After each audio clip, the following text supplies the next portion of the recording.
The book weather speaks, his voice like a stream, through valleys of sorrow, through Ella's dream. The candles burn low, the night stretches wide, a tale of a princess, a love she can't hide. Oh, Ella, her heart's in a cage, bound by a crown and her father's rage. She waits for the dawn,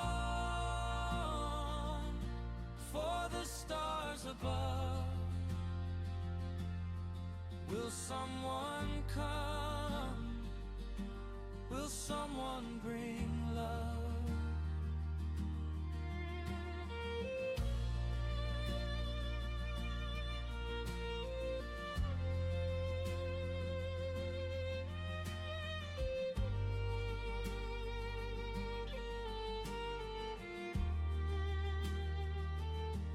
Her suitors brought gold,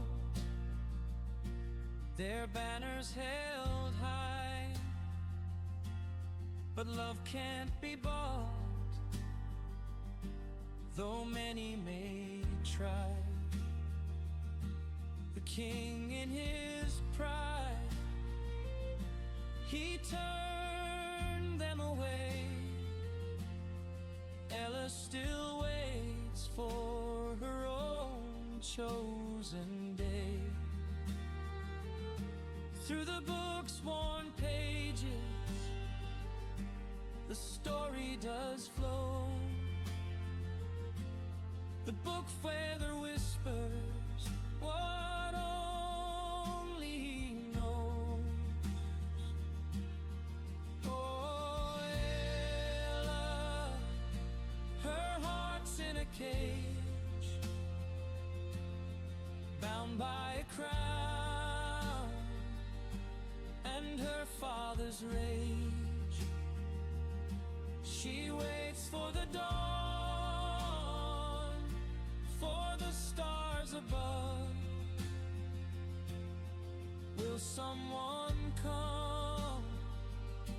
Will someone bring love? The moon hears her cries, the wind feels her tears. The forest stands a witness to all of her fears. The book feather pauses, the room holds its breath. Each word carries hope, each word fights her death.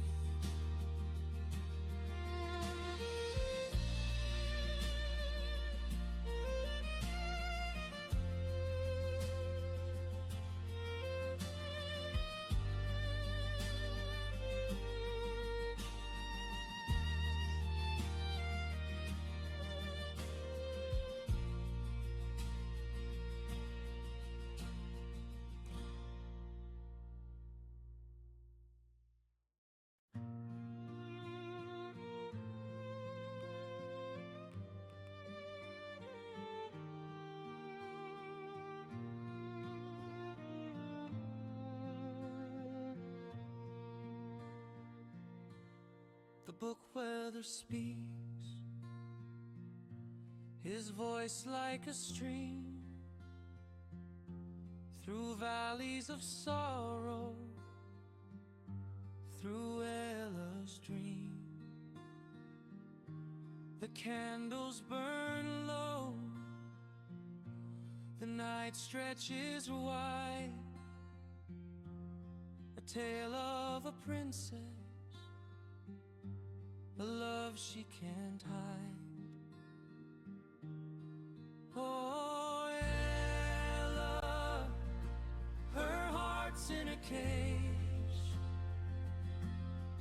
bound by a crown and her father's rage. She waits for the dawn, for the stars above. Will someone come? Will someone bring love?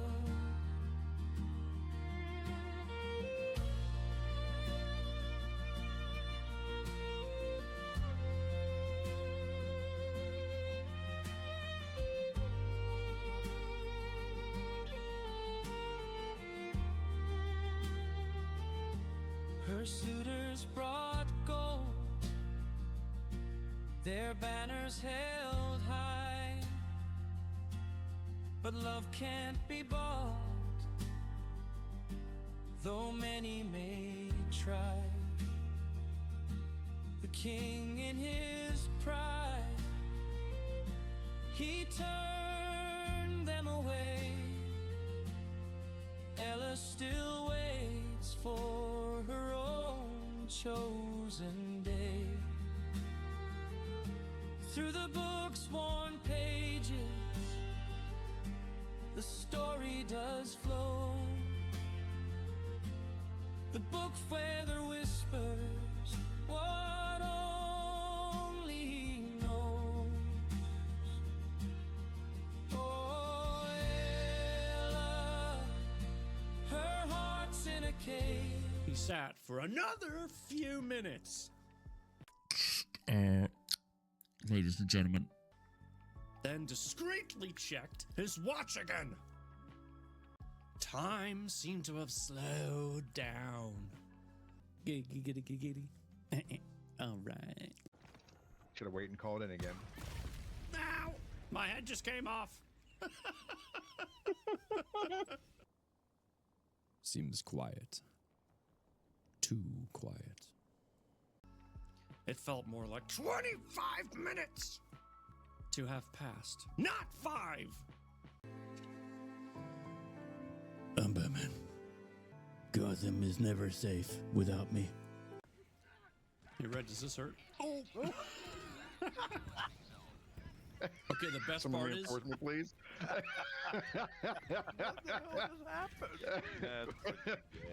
Red thought he was fancy. What time is it?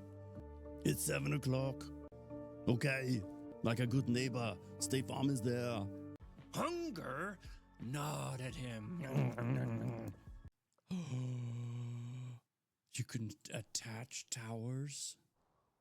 Shut up.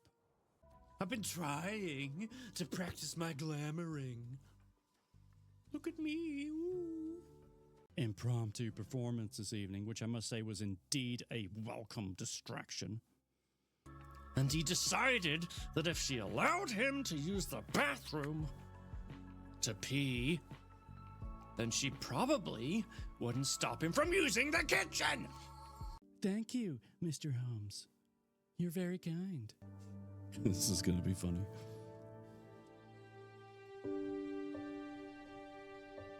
Hello. I'm glad you liked that intro, man.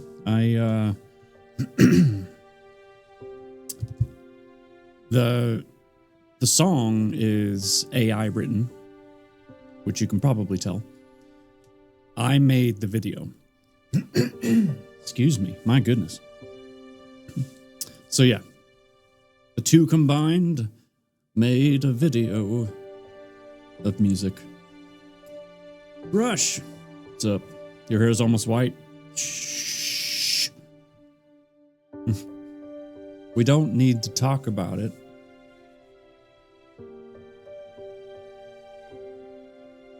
Thanks. You know, I've actually I looked on Amazon to see if I could get like the opposite of Touch of Gray. Cuz like Touch of Gray helps to remove some of the gray, but I was like, you know what? Let's just embrace it and go like Silver Fox kind of color, but I couldn't find anything. At least nothing that looked not weird.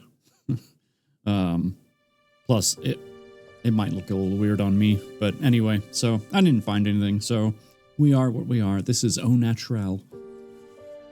Yeah. Made some AI music out of my lyrics with a friend. It's amazing what AI can do these days. It really is. Like when we play Helldivers, that's same concept, AI music with a video I put together. Yeah, it's pretty cool what you can do. Dry. The whole stream is epic. Well, thank you. You look good. Appreciate it. I really do. Wait a minute. I just realized I did not start up Firebot. Every time. Every time. What are we reading? This.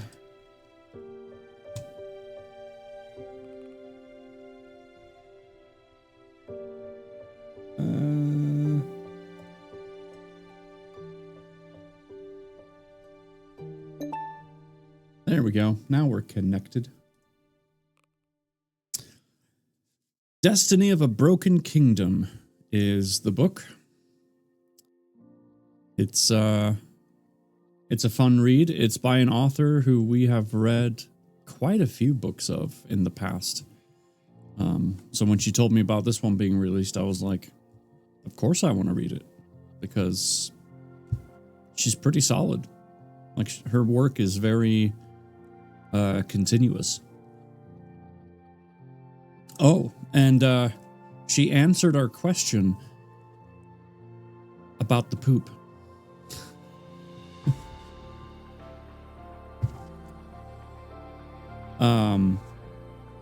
She said, I spoke to Frey and confirmed that it's human poop, not goat poop. Rush is like, what the hell are you talking about? It'll make sense. Let's see. What puzzle do we have? What did I pick? Oh, yeah. Oh, excuse me. Another little castle. This one looks to be either that's a really cool looking moat or it's like a river. I can't tell. I think it's a river. Yeah, I'm confused. As you should be. The character Frey is half goat, half human. Like, human from the waist up, and then goat everything else.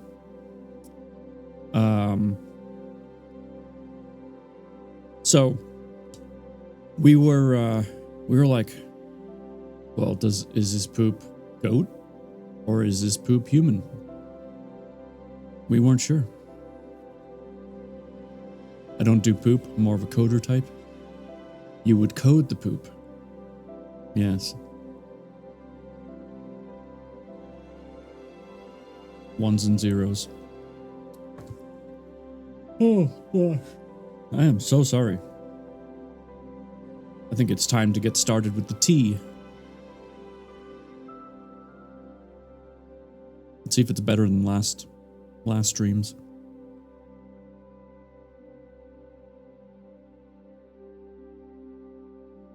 Not bad.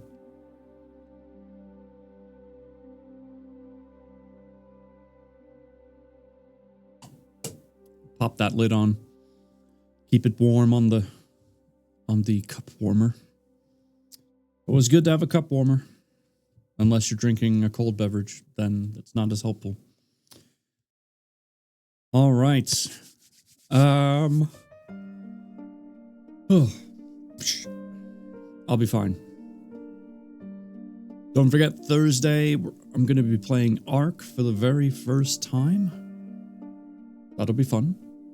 I hope. Saw that yawn? No, you did not. I mean, maybe you did, but we're not going to talk about it.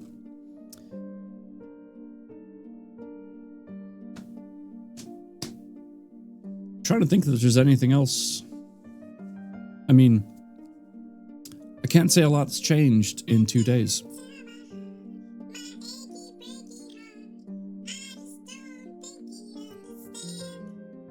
Never will. Yeah, nothing's really,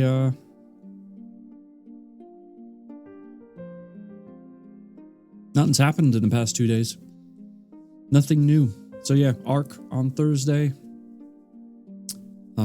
That'll be a first time playthrough. Looking forward to that. Gonna play with Stunt Papa.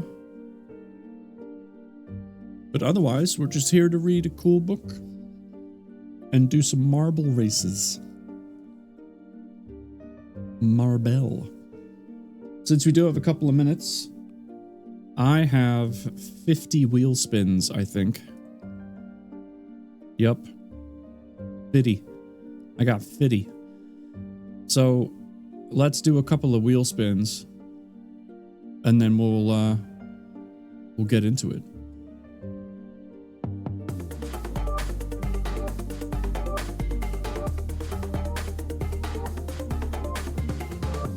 Hammer curls x5. Hammer curls times 5.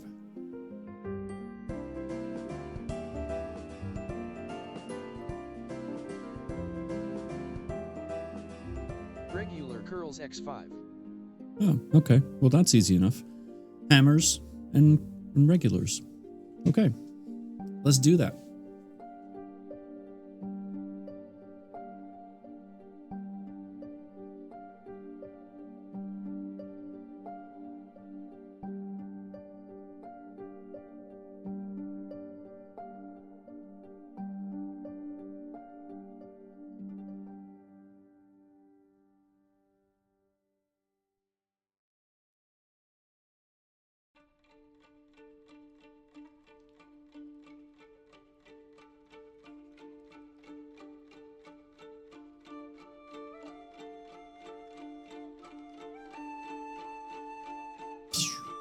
Nailed it. Love that Christmas music? Yeah.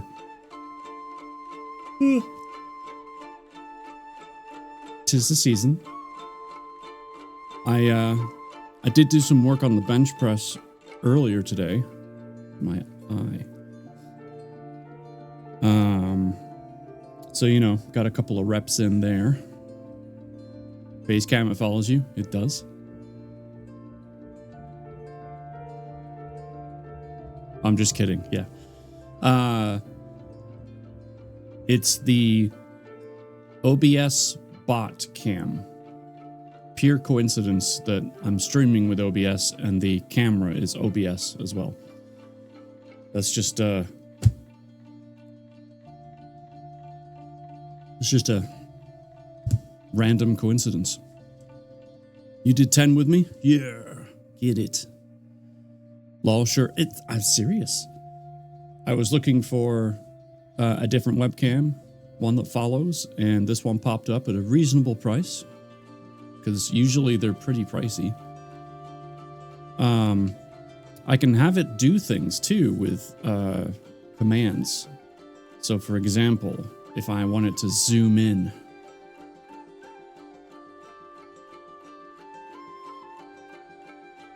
and then if I wanted to zoom out, stuff like that. If it stops following me, I can raise my hand with a flat palm, and it will take a signal to, hey, start tracking my face. I have some 5 kilo dumbbells, adjustable. I can put extra on them. What is kilos and pounds? I forget. That's horrifying? No, it's great. I can also get them down to 2.5 kilos, but that's not enough. Uh-oh, Kay's here. I'm having some major technical issues. I can't stay tonight. I'm sorry. Oh, Kay. Big hugs. I'm sorry, Kay. You're gonna miss out on the marble races. Your points. Your points. 5 kilos is 11 pounds. Okay. I wasn't sure how it quite weighed out. 1 kilo is 2.2. Okay. I will try to remember that. I probably won't, but I will try.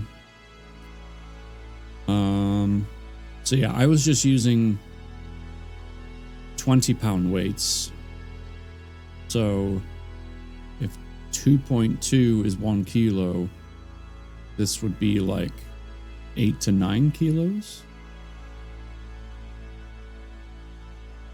Not really sure. I'm not going to sit here and go, what's 20 divided by 2.2? So yeah, 9-ish. All right. Gosh darn it with the yawning. Let's just move on, shall we? With our lives. So, Rush, I don't think you've been here for this, but the names up here with the marble scores, when we read, we have a Grand Prix of marble races, and whoever gets on the podium for third, second, and first gets put at the top. And then at the end of the month, whoever has the most combined points will get a prize. Just a little fun thing. Okay. That being said, the puzzle is ready for anyone that wishes to do it. The races are about to begin. Why is it shouting me out? That was weird. Why is it doing it twice? That's also weird. Was the prize, or is it a surprise? I haven't told anybody yet what the prize is. But every time you hear this noise, Perfectly splendid. Perfectly splendid. that is your cue that a new race is beginning, and you have 60 seconds to get your marble on the track. It's all in good fun. All right.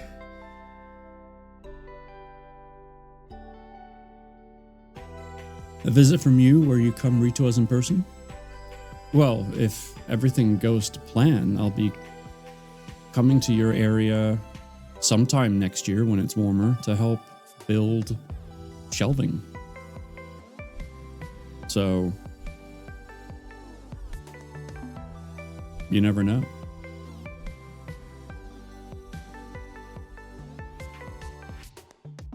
Let's take another sip of this tea. I'm still waiting for dates, but it's not even the new year yet, so.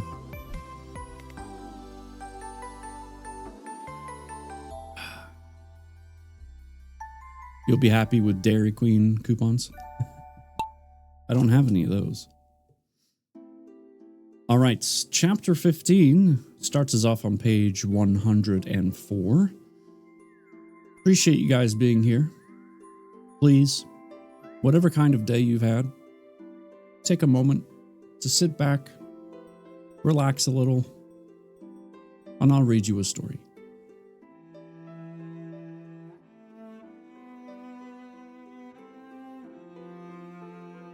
You had a fabulous day? Well, even better. Wonderful. Since his wound a fortnight ago, Frey's injury had healed nicely, and he'd recovered quicker than Ayla had imagined.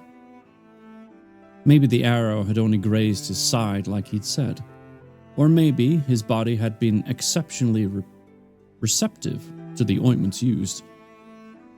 He slept peacefully next to her, an arm thrown over his forehead, his breathing slow and even. The hut lay in silence apart from a few birds chirping outside, welcoming the new day.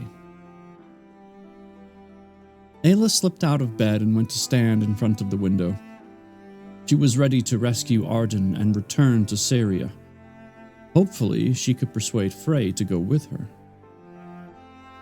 A warm hand touched her shoulder, and Ayla's legs weakened. She hadn't even heard him move, too deep in thought. "You're thinking about him, aren't you?" Frey said. A strangled sob surfaced. She could only nod.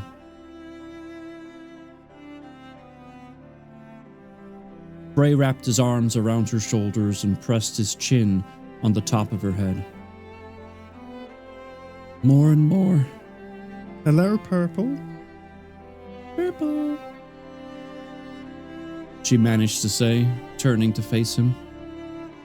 Each time she thought of her son, she was devoured by sadness and longing. Arden was part of her, a part that had been ripped from her, and she needed him to be complete again. I have something to tell you, she said. Frey's jaw tightened. Why am I dreading what you're going to say? Ayla took Frey's hand in hers, his touch sending a delightful shiver up her arm. I've been thinking about what to tell you for a while. And I'm thinking of rescuing Arden. It's been a month since I've been here. Frey took a step back and rubbed a hand over his beard. Why didn't you talk to me about this before? I wanted to, but you were injured. And before that, I was too weak. Shoe's here. Hello. Taking care of littles, but wanted to swing by and wish you and everyone a lovely night. Well, thank you.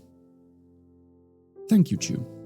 I hope you have a wonderful evening. And Renato, hey, your shout-out worked. Thank goodness. Good to see you, sir.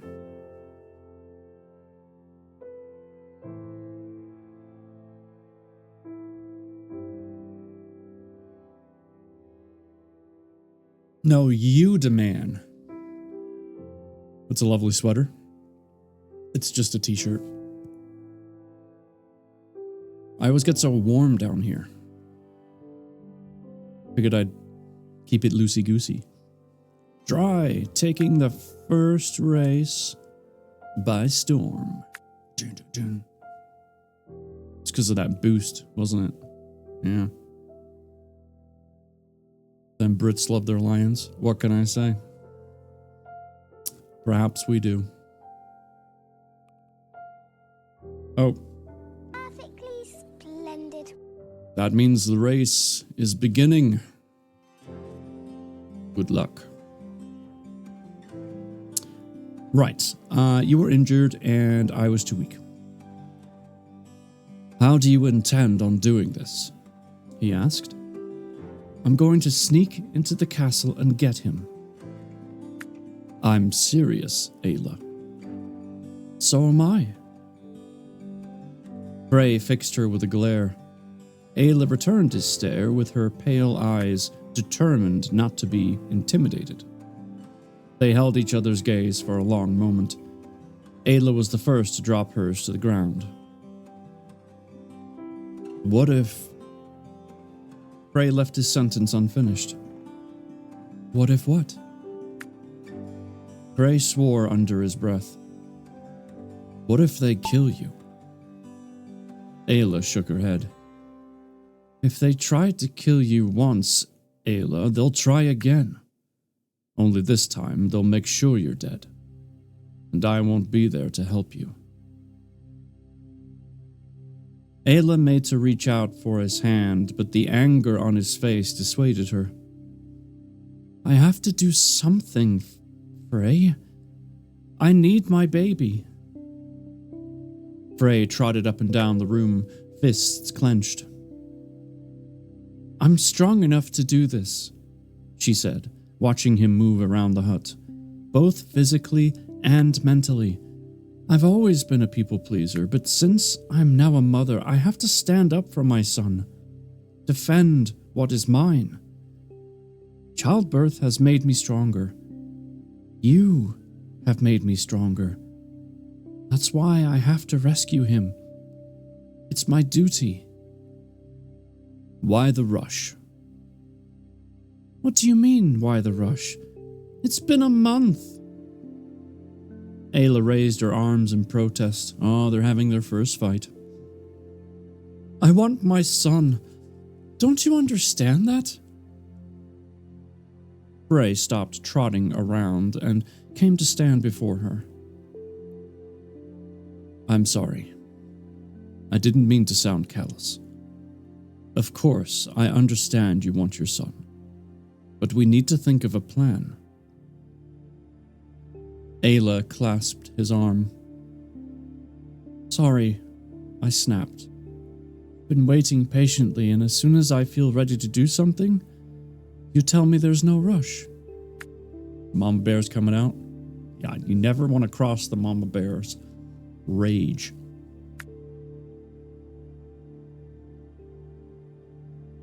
I want to help you, but we need to organize things. Give me a bit of time to sort something out. Ayla shook her head. I'm grateful you want to help, but I'm doing this now. I didn't think you were so stubborn. Oh, that's what Father used to say. Perhaps because he brought me up like a son. I've always done what I felt to be right. She held his gaze. I'm sorry I'm disappointing you, Frey, but I'm going to do this on my own. Well then. Apples or oranges? Ooh, I like a good apple, but not like the overly sweet kind, like the sour ones.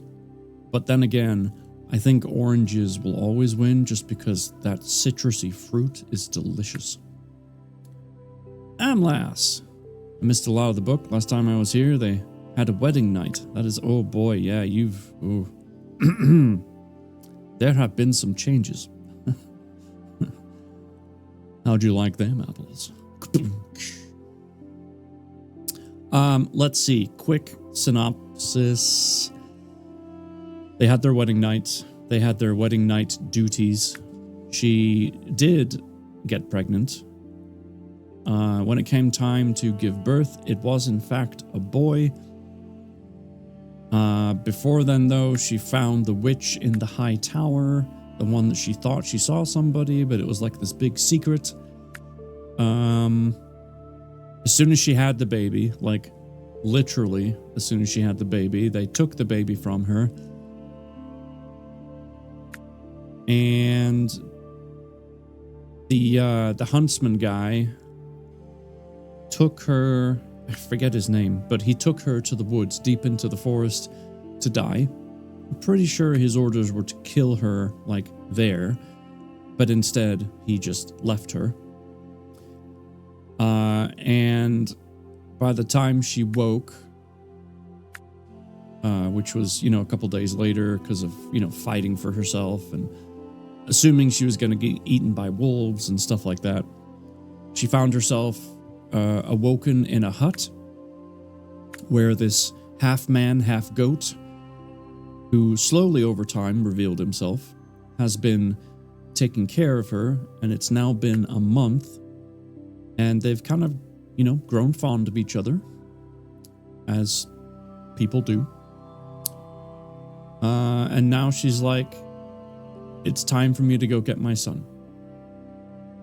And he's like, whoa, hold on, man. Oh yes, and the half-man, half-goat does in fact poop like a man.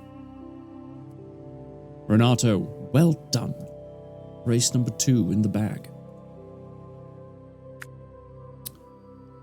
So that pretty much catches you up. Perfectly splendid. And every time you hear that noise, Perfectly splendid. that means a new race is about to start.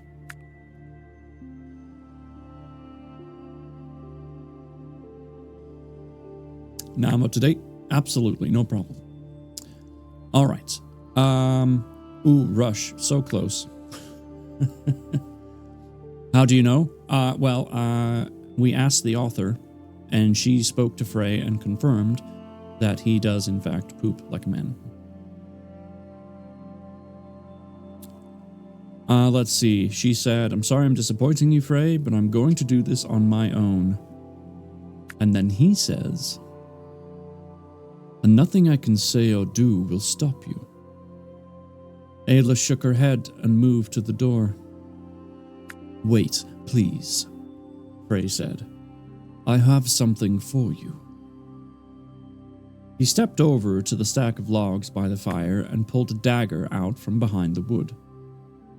I want you to take this and keep it with you at all times, for your protection. Ayla gazed from his face to the weapon, and then back to his face again. I'm not overjoyed at the idea of you going to the castle, but I know your mind is made up, and nothing I can say or do will stop you. The lump in the back of her throat made it difficult to swallow. Take it, Ayla, please. You may need it. She took the dagger and turned it in her hand, overwhelmed by his kindness. No one had shown her any deep affection since she'd left Saria. Well, Frey asked. It feels just right. I made it especially for you, knowing you'd go back for your son sooner or later. I didn't think it would be this soon. I've also managed to get practical clothes, breeches, and a tunic. I'm sorry. Don't be. I knew you wouldn't stay forever. There's nothing but misery and danger for you here. Ayla gazed into his eyes. Come with me. Frey didn't reply, but his silence spoke louder than his words. A vein throbbed on the side of his neck, and his hands had turned into curled fists again. Never taking her gaze away from his, Ayla reached out and uncurled one of his hands. Frey, don't, he whispered, placing a finger on her lips. Don't make it any harder.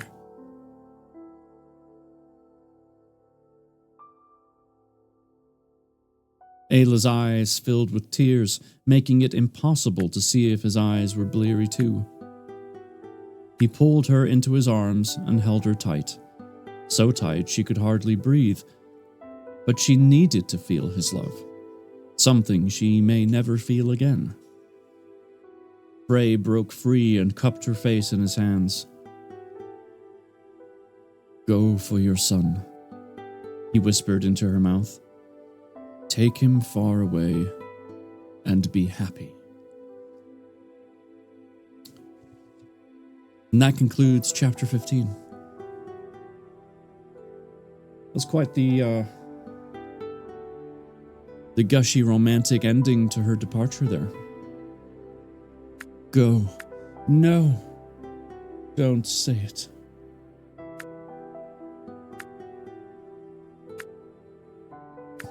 Rush coming in, getting some points. Well done.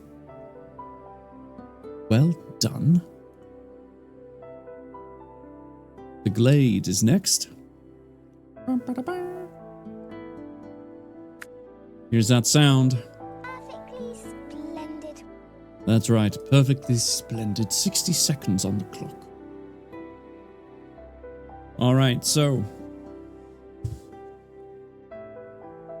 Ayla is leaving, but at least she has different clothes and a new dagger made just for her.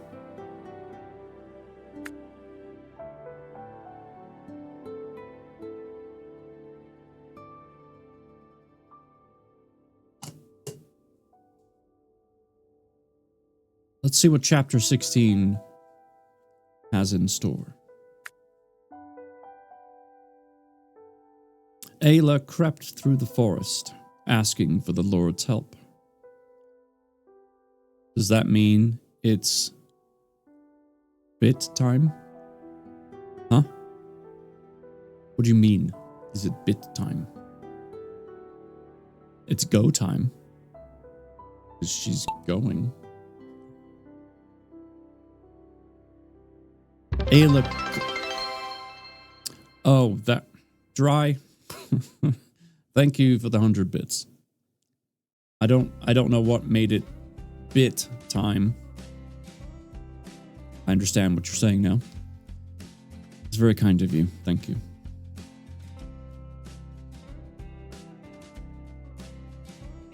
Ayla crept through the forest asking for the Lord's help. She needed his guidance in finding Arden, and only he could help.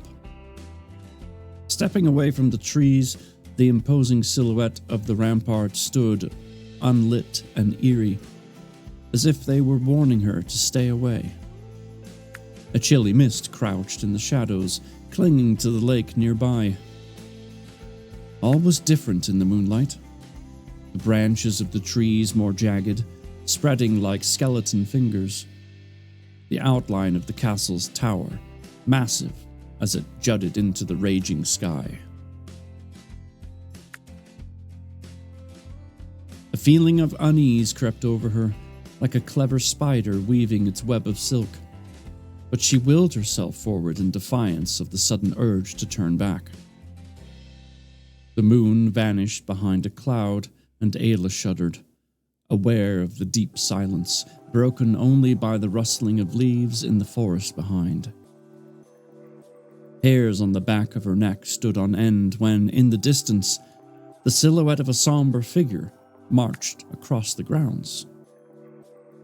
Ayla crept to the back of the castle, skulking between patches of shadow formed by the ramparts, careful to avoid the patrolling guard. The moon continued its game of hide and seek, fading and gleaming behind the floating clouds. She reached the door leading to the kitchens.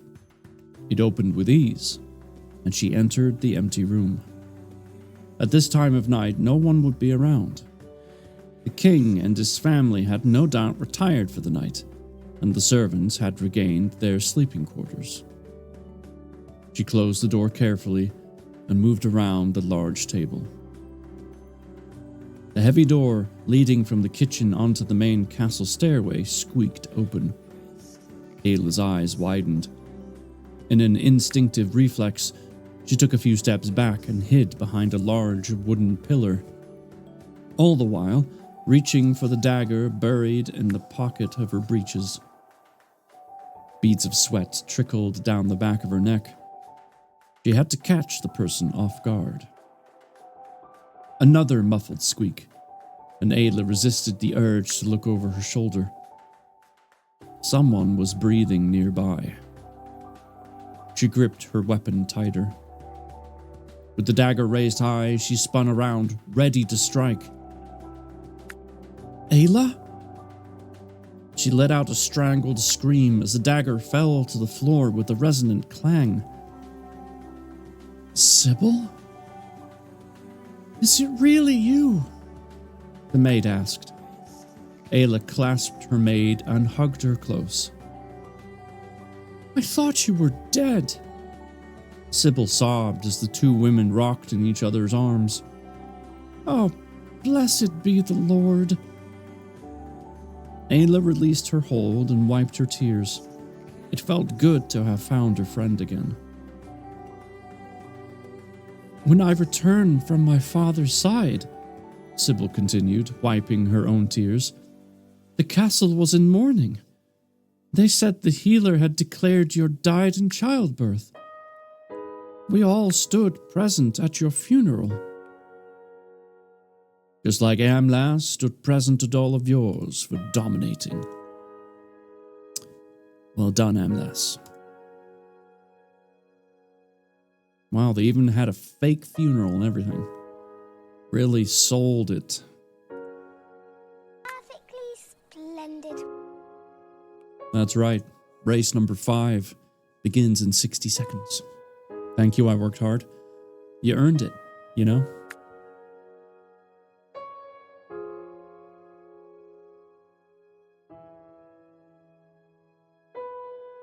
Lies.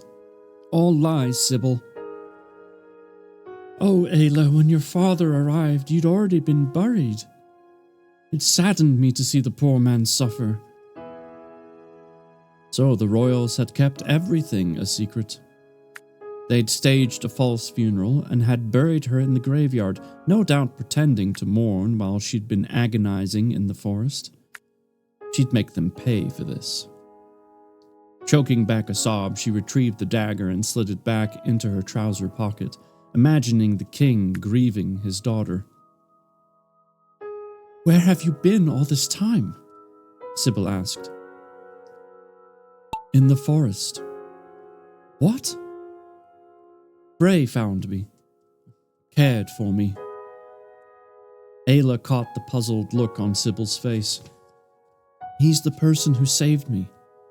He lives in a hut in the forest." "I didn't think anyone lived in the forest." "Well, neither did I. But I'm grateful Frey does. Otherwise, I would have bled to death or been devoured by hungry wolves." "But how did you end up in the forest?" "Bodis abandoned me." Sybil's hand rushed to her mouth. "I know he's the Queen's most loyal servant, but that..." "Be careful what you say in his presence, Sybil. The man is vile." The man brought her hands away from her mouth. The man? Jeez. The maid brought her hands away from her mouth. "What about..." "I don't have time to explain anymore. How's Arden?"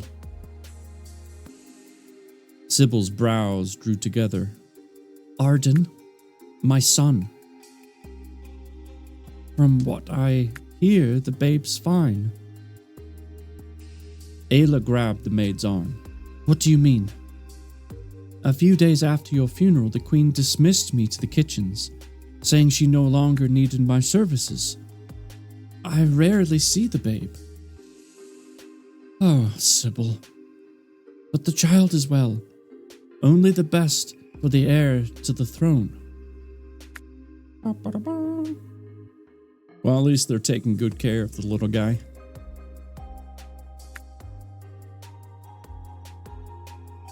Ayla bit her lower lip. But Rush didn't. Rush just said, "Psh, this is my race." Thank you very much. Perfectly splendid.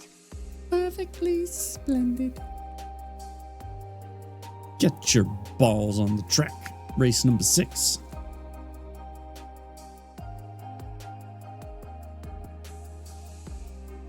Ayla bit her lower lip.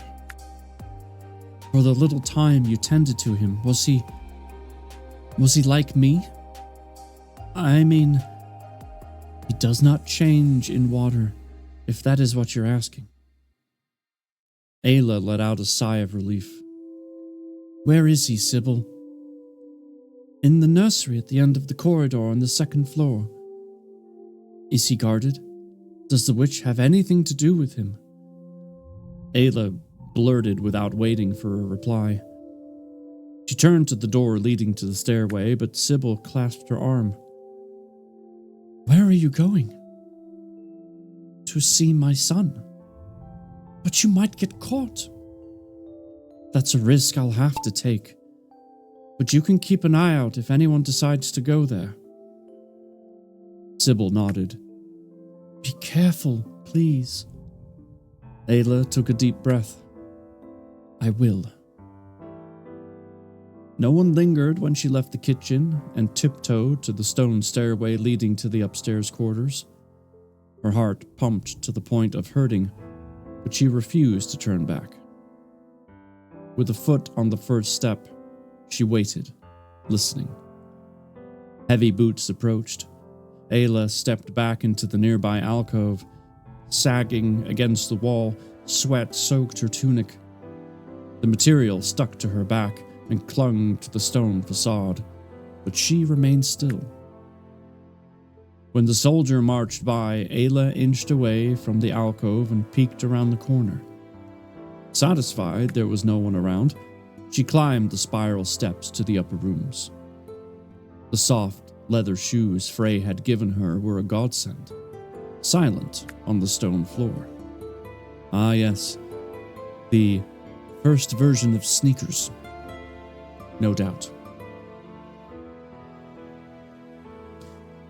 The banqueting hall lay quiet. Ayla passed the room and climbed to the next floor. A door slammed further down the corridor, sending her racing back into the shadows of another alcove. "Poor mite," a woman tutted. "He needs his mother's milk. I can't feed him forever." "You do what you can, Lisbeth. 'Tis not the little un's fault his mother died at his birth." A gasp caught at the back of Ayla's throat. So, all the household has been told she died in childbirth. How could the royal family be so evil?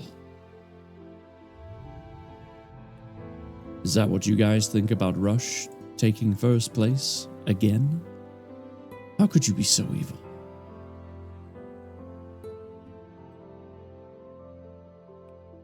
All I know is Perfectly splendid. it's perfectly splendid. Good luck. She remained hidden until the voices faded down the stairs. Then, back flat against the wall and taking tiny steps, she hugged the stone surface, focusing on the door at the far end of the corridor. The room where Sybil said she'd find little Arden. Flickering torches threw their light down the passageway, casting weird shapes on the stone walls, and cold dread settled over her. But only a few steps separated her from the babe. The voice in her head screamed to head back to the safety of Frey's hut. Her legs had other ideas. They kept creeping along the corridor. Ayla pulled to a sudden halt in front of the door. Rooted to the spot, terror fell like a massive blanket, lifting the fine hairs on the back of her neck. She tried breathing in and out, despite her chest tightening. What if Arden wasn't alone? No one would leave a baby unattended. An ear against the wooden panel, she listened for noises. No sound came from the bedroom, unless the maid was sleeping. A risk she had to take. The door eased open in a gentle squeak. A quick look around confirmed the room was empty. What had the royal family done with Arden? Gentle cooing sounded from the cradle beneath the window, and Ayla rushed to her son, swaddled in linen. Without hesitation, she swept him up, hugging him close and planting kisses on his head. "Oh, my little love." She brushed away the hot tears clinging to her lashes. "You're with Mama now. I'll not lose you again." And that's the end of the story. Fantastic book. Well done.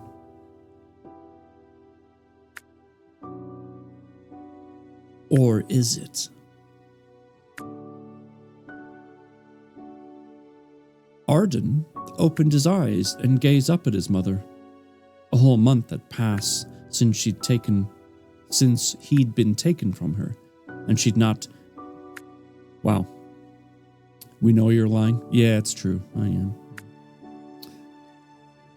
Yeah. A whole month had passed since he'd been taken from her, and she'd not be separated from him again. She wouldn't survive. Often at night she would think of him, afraid she might never see him again.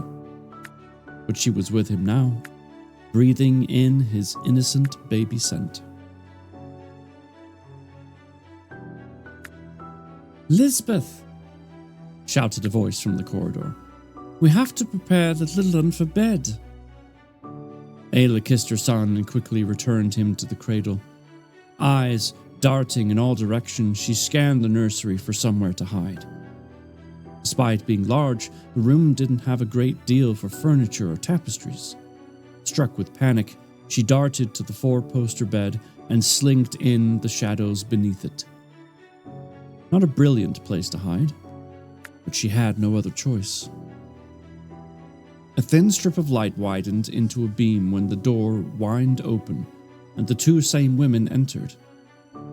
Ayla dropped her nose close to the dusty flagstones, wondering how she could get away if the women remained in the room all night. Now then, little Orvander. Ayla flinched. His name is Arden. Rage prickled the backs of her eyes, and she bit the back of her hand to stop a sob from escaping. The babe started to cry. Its plaintive wails filled the air, mirroring the gloomy atmosphere of the room. Ayla's chest tightened. In spite of the efforts made to soothe him, the baby's cries continued. Pick him up. Ready to crawl out from under the bed to console him, Ayla froze when the door shot open. Why is the babe crying? Ayla recognized Sybil's voice, just as we recognize Dry, coming in first place. Redemption.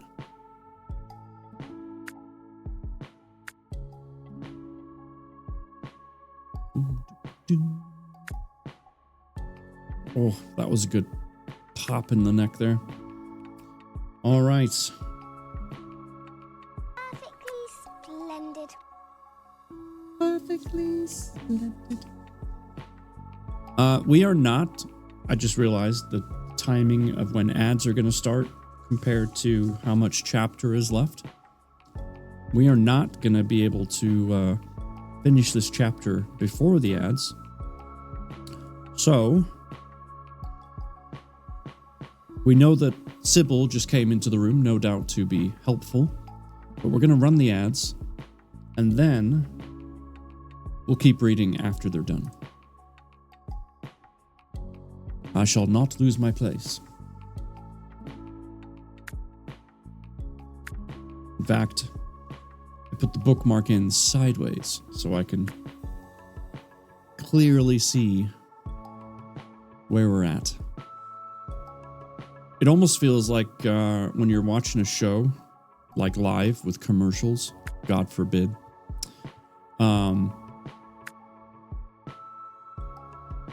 Something dramatic happens and you're like, and then the commercial plays.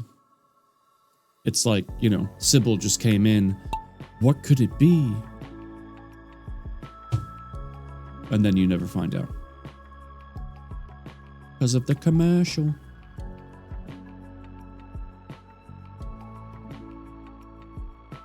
Yours done. Ding. It's called a cliffhanger. That it is.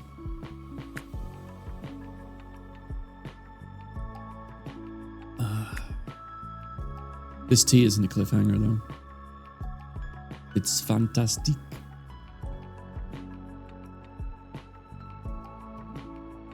So warm and soothing.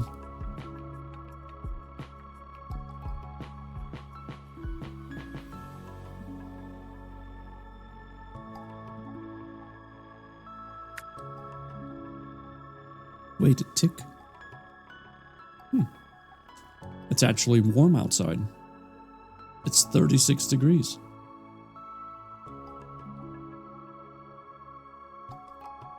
Who would have thought? At 6:50 at night. I almost miss the days of when tiles used to fall off your walls. No. I don't. That was scary as hell. I've actually put screws in now, so they won't fall off. Which makes me sad, because now there's holes in the walls. But, I don't plan on taking these down anytime soon, so.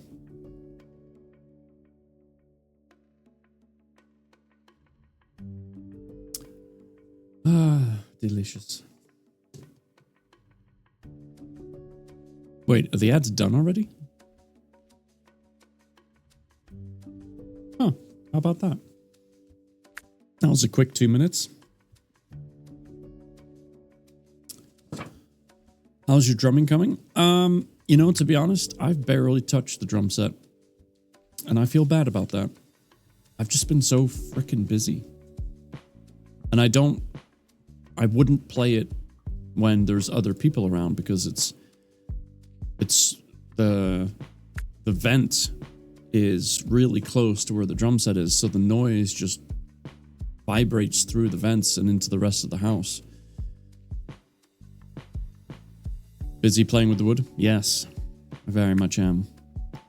I actually did a little shop cleanup recently and made a new space for the planer, upgraded the table saw, altered that space to, use that, etc., etc.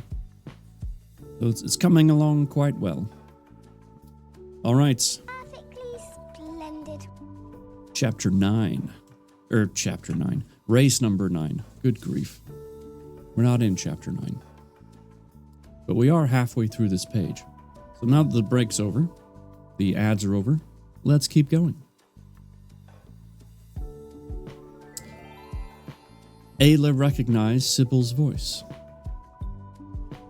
"He won't go to sleep," one of the women answered. "Go and fetch some warm water," Sybil ordered, taking the babe from its crib. "I'll watch him until you get back. Now hurry, both of you." The women grumbled but obeyed, their moaning coming to an end when the door closed behind them. "Ayla, where are you?" Ayla slipped out from under the bed and rushed up to the maid. She took Arden and smothered him with kisses. "You must go," Sybil said, caressing the baby's head. "I overheard Ovander talking to his mother. He's coming to check on his heir. You have to leave now." "I came to the castle to bring him back with me." Sybil grabbed Ayla's arm. "That's not a wise idea." "But I want my child." Sybil glanced fearfully over her shoulder. "You can't take him. You won't get far. You'll get caught." Ayla's eyes swept from Arden to the door. "If they didn't succeed in doing away with you the first time," Sybil continued, "they won't think twice about killing you if they catch you." For a moment, Ayla was overwhelmed with anger. She should be the one tending to the child, the one who should breastfeed him, not some person she didn't know. "But I can't leave him, Sybil. He needs his mother." "I know that, but now's not the right time." "Will there ever be a right time?" Sybil reached out to take Arden. "I will get him safely from the castle and to you." "When?" Ayla butted in, reluctant to hand over her son. "In a week." "But—" It was Sybil's turn to cut her off. "I heard that in 7 days the king must attend a meeting in the south of the kingdom. Something to do with ensuring cooperation with nobles. The queen, of course, will be accompanying him. With them out of the way, it will be easier for me to wander around the castle and take the babe. Wait for me on the outskirts of the forest opposite the tower." "What if you don't succeed? What if it's best if I take him now?" "It's not best to take him now. Can't you see that?" Ayla squeezed Arden tighter. Frustration coursed through her, but she knew she had to go with Sybil's plans. Arden rested in her arms, all warm and content, but she couldn't keep him.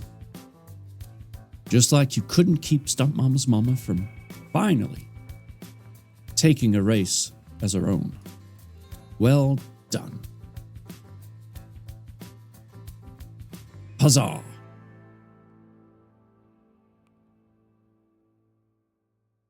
Perfectly splendid. Rigged? How many races have you won? 60 seconds on the clock. Get the rigged marbles on the track.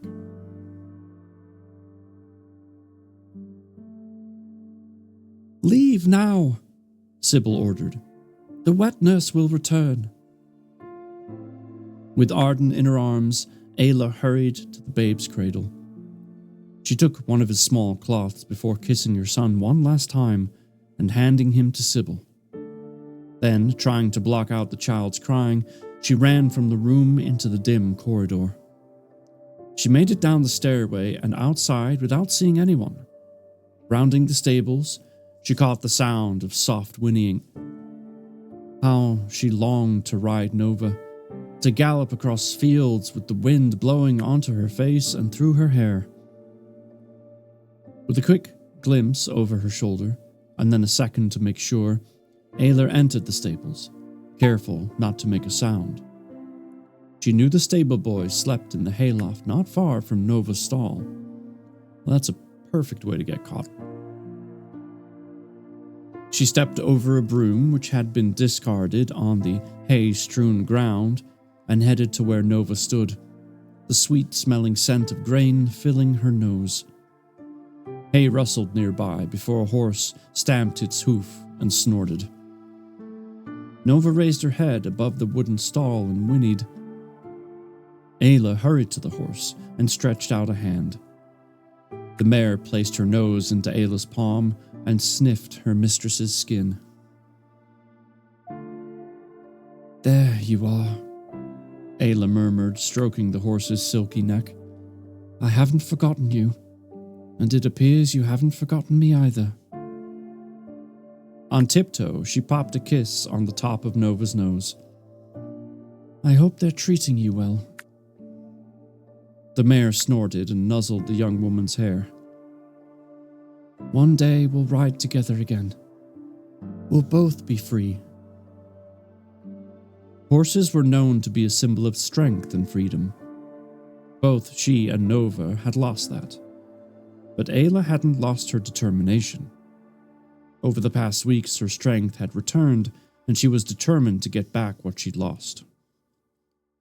Footsteps sounded outside, and Ayla's pulse quickened. "I have to go," she said, caressing the mare one last time. "But I'll be back for you." Keeping to the shadows, Ayla slithered to the entrance. She couldn't afford to be caught.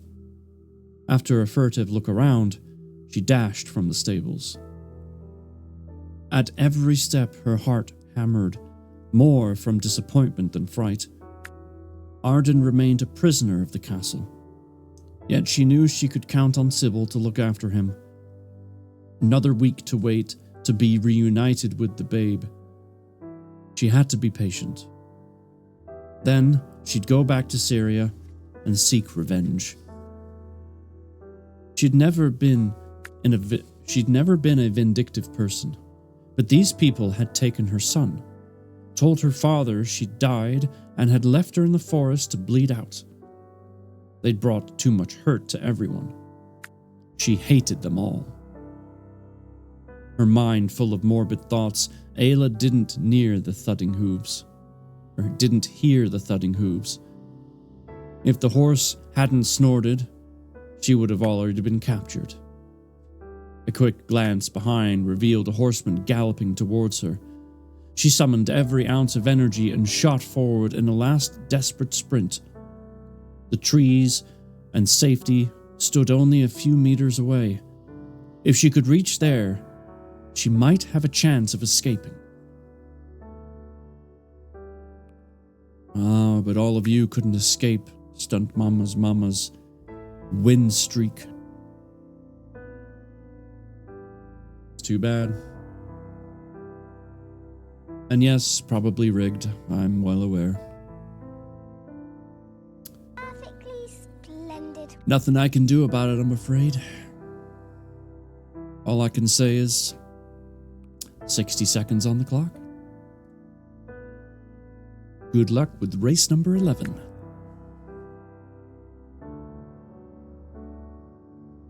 The horse's hooves echoed louder and louder. The rider was gaining ground. Ayla's lungs burned. She twisted another look over her shoulder and made a mad dash into the trees, ignoring a few brambles that clutched her breeches. A band shot out. Seriously. A hand shot out, and Ayla released an ear-splitting scream. "I have you," Frey said, putting a hand over her mouth. "Let's get back to the hut." Ayla heaved and spluttered, trying to catch her breath. Frey spoke in a low, warm voice. Excuse me. In a low, warm voice as he might a frightened animal or child. "Jump on my back," he said, kneeling. "It'll be quicker, and you're worn out." Ayla hesitated. "You'll be fine." The young woman managed to climb onto his back. Frey slid his strong arms under her legs and hitched her higher. "Ready?" "I think so."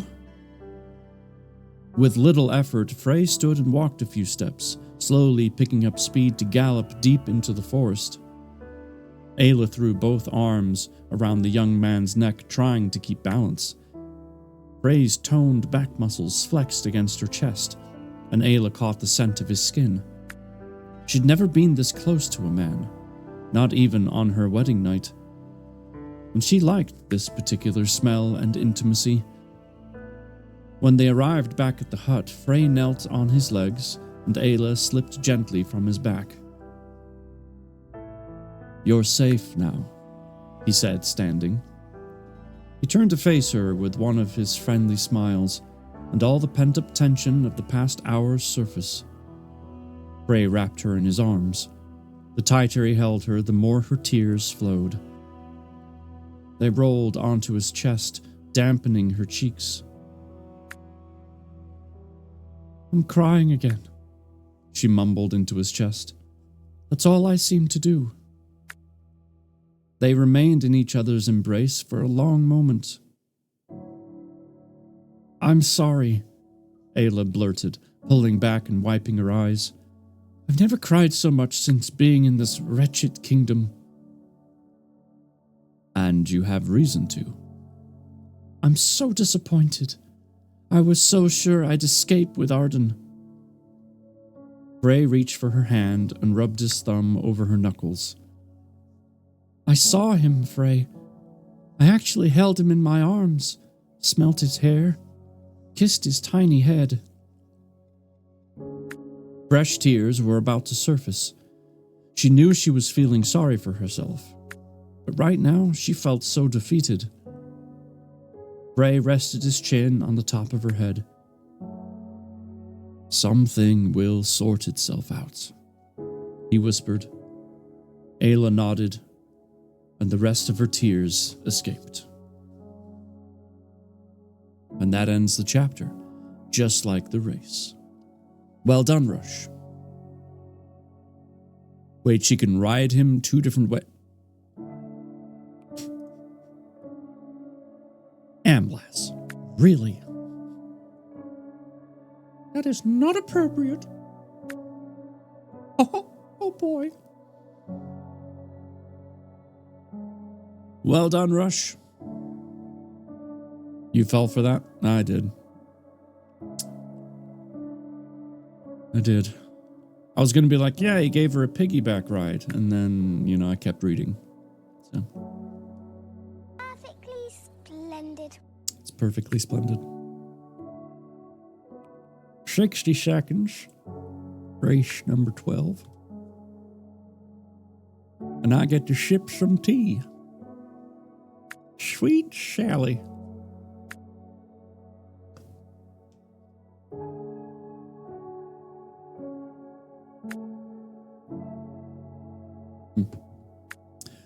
So, how's everybody doing? Nice and hot. Tasty.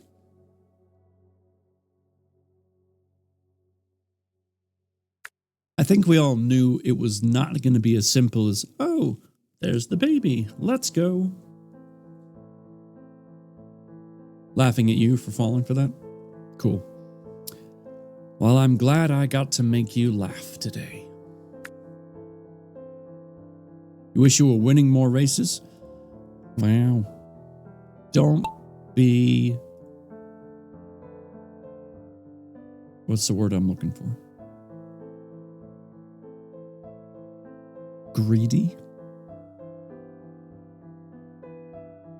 Some mama's having a great time. She's throwing a light strobe party.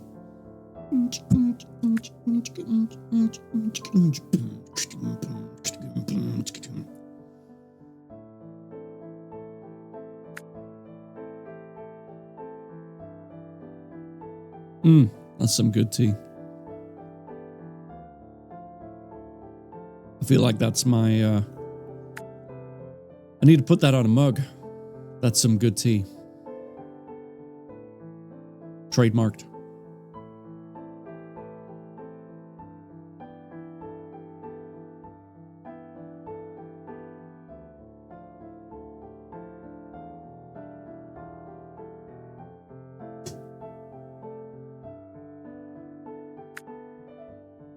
How deep are we into the book? How deep is your love, your love, your love, your love? Well, let's see. Chapter 17 starts on page 118. The story goes to page 198. So we only have 80 pages left.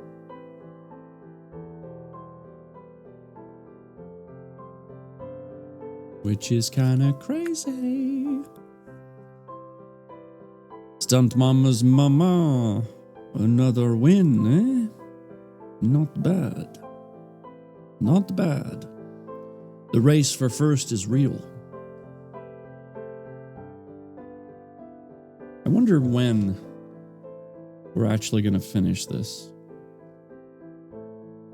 Because as a reminder, once this book is over, I'm taking a small, well, I shouldn't say small because I don't know how long it's going to last, but I'm taking a break from reading, not from streaming. I'll be playing games, but I'll just be taking a break from the reading part. Give myself a chance to rest the voice, kind of come back to it with a renewed spirit, if you will. So we'll read again on Sunday the 21st and the 23rd, Tuesday. No stream on Christmas Day, obviously. Thursday the 25th. You're going to take up painting? No. Although I do stain and paint wood from building things, so technically yes. But I imagine we'll have this book finished by the end of the month, because we'll read again on the 28th and then on the 30th. So yeah, the story should be done by then, I imagine. If not, maybe sooner. Who knows? All right. Race number 13. The track. What a name. Let's race. Where? The track. Oh. Perfectly splendid. That's your cue. Oh, oh boy, another race. All right. Chapter 17. Here we go. You can work the wood on stream. Possible. I did just upgrade our Wi-Fi stuff recently. But it's not usually that exciting to watch. Because I'm not doing like hand tool building, like using power tools. But anyway, it will be soothing. I guess you never know. I've done it once before. Doesn't mean I can't do it again. All right, chapter 17. So, what happens now? Frey asked, watching Ayla spread more honey on her bread the next morning. He stood nearby, eating breakfast. I wait a week, she said, pulling a face. Then I return to the castle, and Sybil will bring me Arden. He rubbed his hand over his chin. Is that wise? Ayla's piece of bread stopped midair. I trust Sybil. I'm not doubting your maid's loyalty. What if she gets caught? You need a backup. Apart from Sybil, no one can be trusted. The household obeys the royal family without blinking. Especially Bodis. Look what he did to me. He abandoned me to the wolves. She banged a fist on the table, upsetting a little milk from her glass. Hey, calm down. Ayla let out a long breath.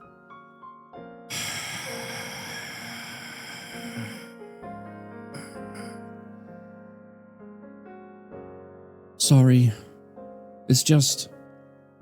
You're making me have doubts. With her free hand, she took the cloth nearby and wiped the spilt milk, wondering if she did need a backup. I know you're worried for me, Frey, and I appreciate your concern, but there's no other way around the situation. That's not what Rush said. Rush was like, I know a way around, and it's called being first.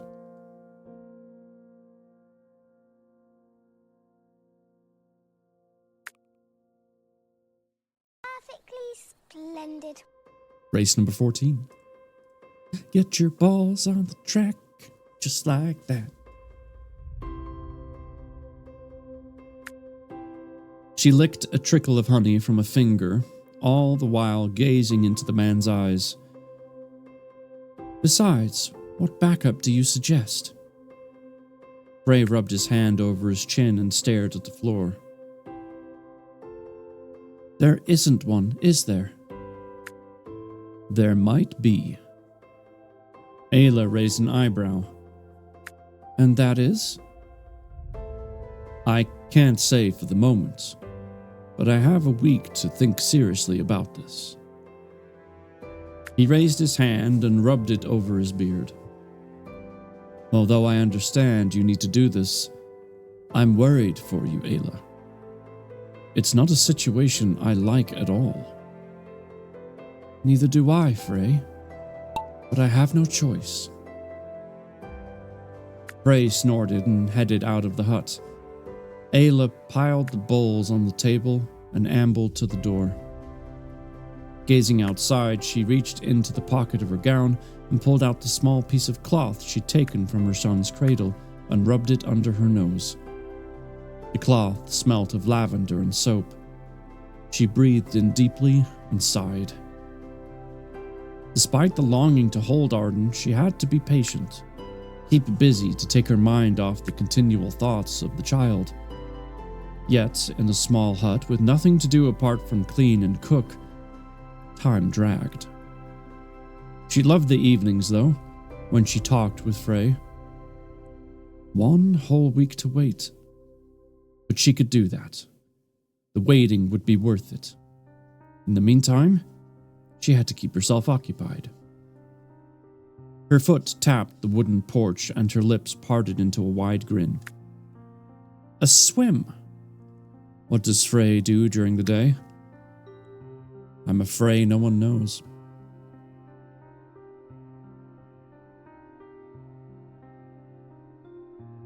That's what she needed. Her legs ached to thrust through the water in their tail form. Her skin needed to feel water skim over it. Lass, did you feel the air skim over your marble as you passed into first place and won? You think he works at a local Burger King?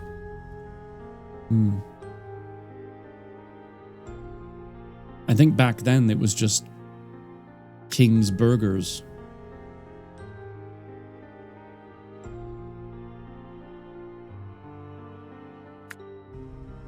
Perfectly splendid. Race number 15. 13. Only one more after this.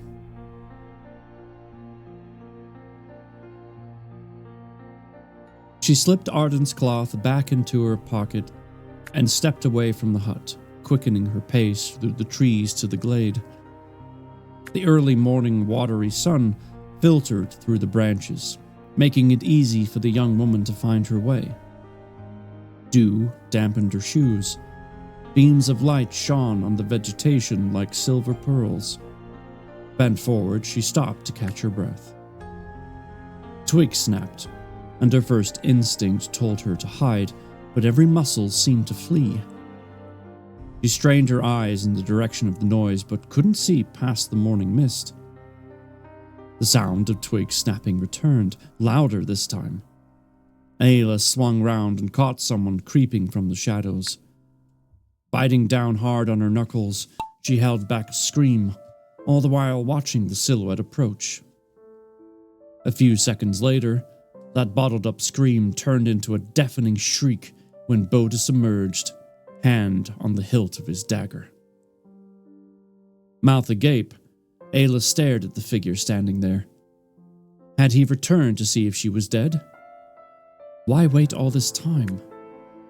Or had he been searching for her body and hadn't found it? Why do I feel like Bodis is actually going to help her in the end? Like, maybe he goes along with the queen and the king's stuff because he has to, but like somewhere deep down he actually has a heart. Oh, and now we're going to read aggressively. Excellent. I'm actually surprised that hadn't been brought up until now. Ayla dashed through the underwood, hitching her skirt high to avoid the brambles snagging at her clothes. The cool air stung her lungs, but she kept running, gasping painfully. How long should she keep up this race? Her hysterical screaming filled the silence when heavy footsteps sounded behind with a string of swear words. And at that precise moment, when with the hunter so close, Ayla knew she was capable of anything, even murder.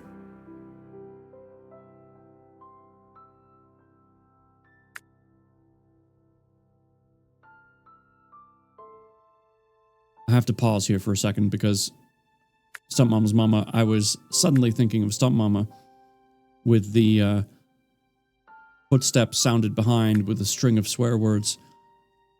And in my head, I replaced Ayla with Stunt Mama and her shouting, "You biscuit-eating monkey head!"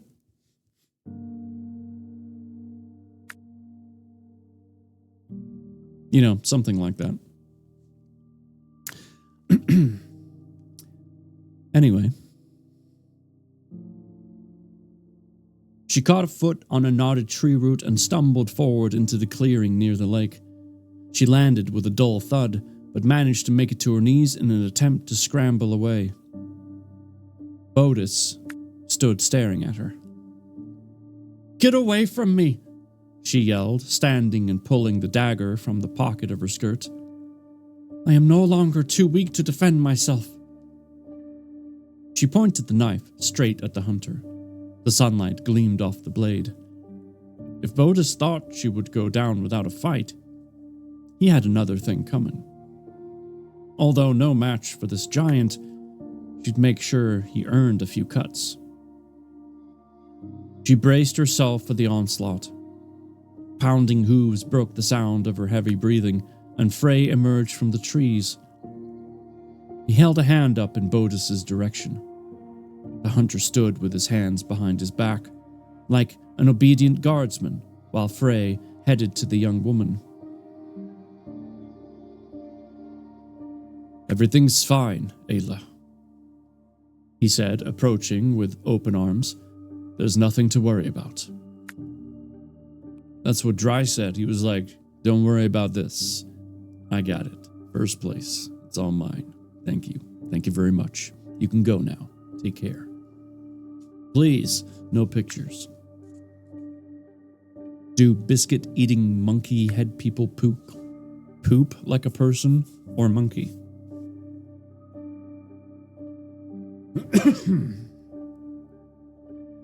If they're monkey heads, then I'm assuming the rest is human, so more than likely they poop like a monkey.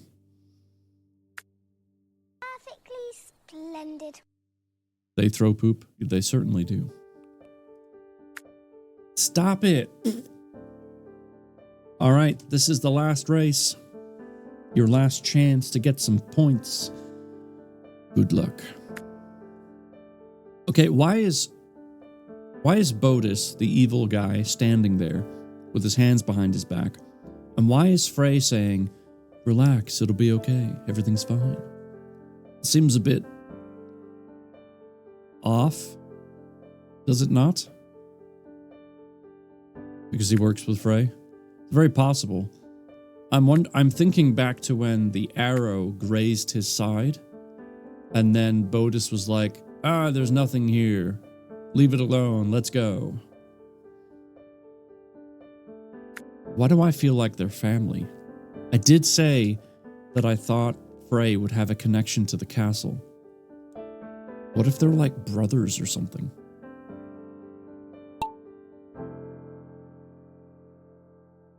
I bet they're brothers. Let's find out.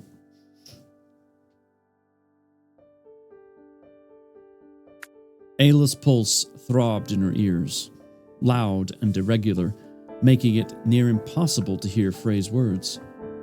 Was he in league with the hunter? She gazed at him through narrowed eyes. If he'd wanted to do away with her, he would have let her perish in the forest. I know what you're thinking, Ayla. Do you? I can explain. Frey took a step nearer, keeping strong eye contact with her. Clutching the knife tighter, Ayla moved slowly backwards, a feeling of dread creeping up from the pit of her stomach. Stay back! She shouted, glancing rapidly from one man to the other. Frey came to a halt, holding out his hands in submission. Bodis stood with his arms crossed high across his chest. And was that a sly smile she detected on his face?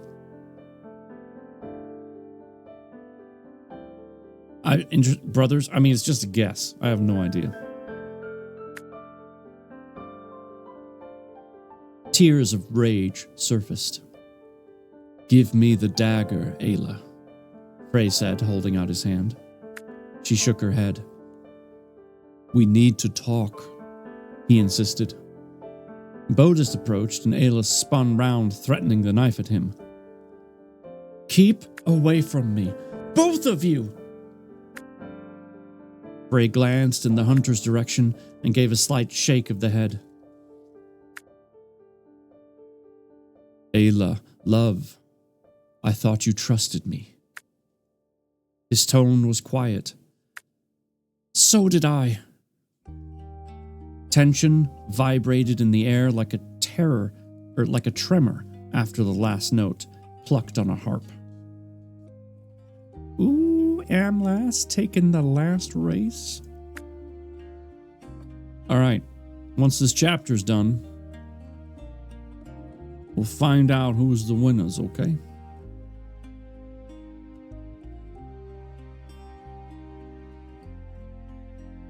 Hand me the dagger. Thank you for the lurk, Fubar. Yes, hand me the dagger, Frey coaxed. No.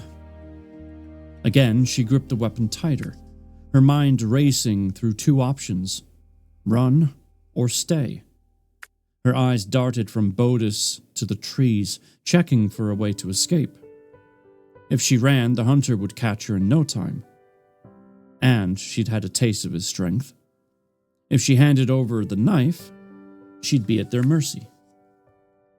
Her hand ached from clutching the dagger to the point of making her knuckles turn white, but she refused to give in. Ayla, Frey pleaded, trust me.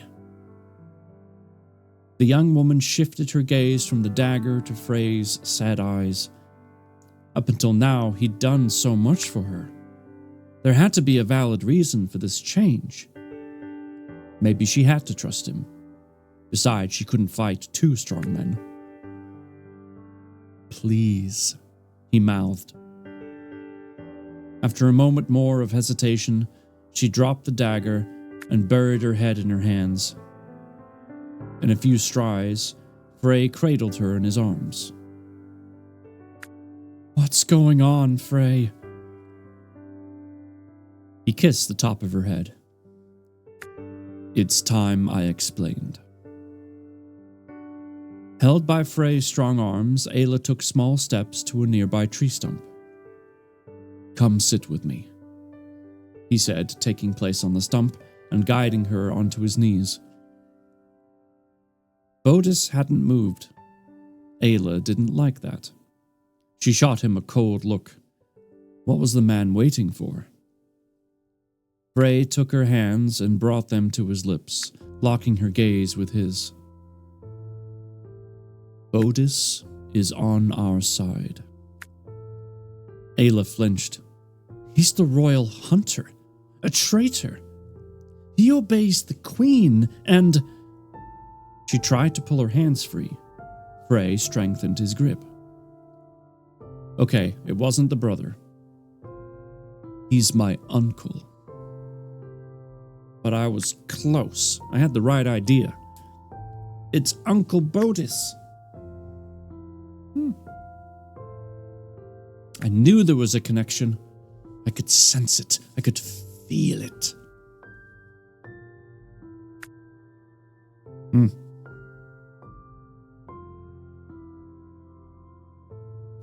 Ayla's body tensed, trying to accept what he'd said. Her inner voice told her this couldn't be true. Frey's weak smile and nodding head said the opposite. "But he abandoned me in the forest." "For me to find and care for you.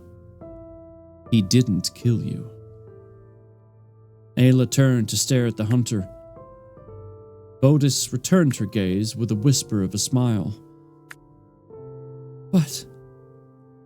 Her mind was in total confusion, tied up in knots to the point of triggering a headache. Completely understandable. What other things were there still to discover? The hunter took a few short steps forward but kept his distance. Ayla shifted her gaze to the hunter again. Things started to take shape. How Frey had managed to find her, how he knew her name. He hadn't simply wandered in the forest and happened to fall on her.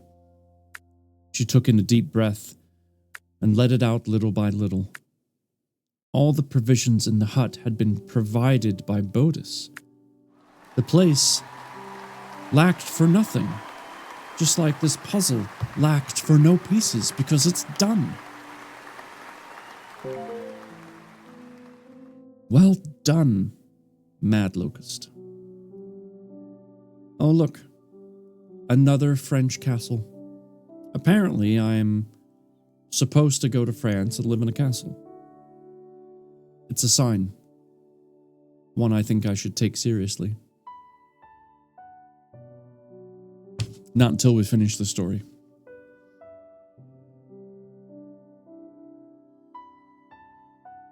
The place lacked for nothing. All these things had been his uncle's doing. "Why didn't you tell me about Bodis?" she asked. "Tell your wife?" "I will after I've secured the castle. I have a feeling the mortgage is going to be intense." "I wanted to, when you decided to go to the castle for your son. But you were in a rush, and I needed more than a few minutes to explain everything. You despise the man. Would you have even believed me? Again, I suppose I was waiting for the right moment to tell you." He caressed Ayla's face with the back of his hand and sighed. "I needed to sit you down in front of the fire and have a long discussion." Ayla fiddled with the strings on Frey's tunic. It was true she'd been impetuous. Maybe if she'd listened to Frey instead of rushing off to carry out her plan, Bodis would have been able to rescue her son, and she would be holding him now. If you had only waited when I suggested helping you, Frey went on to say, I would have asked Bodis to fetch Arden, but you were determined, so I let you go, because I knew if you encountered any problems, he would have been there for you. Ayla took one of Frey's hands and pressed her cheek into his palm. I think it's time I told you how I changed. He looked down at his goat legs. That is, if you still want to know. Of course I do. Tears were ready to surface. He'd finally decided to tell her his story. Frey kissed her forehand, cleared his throat, and began. Change? That's right, he was not always half goat.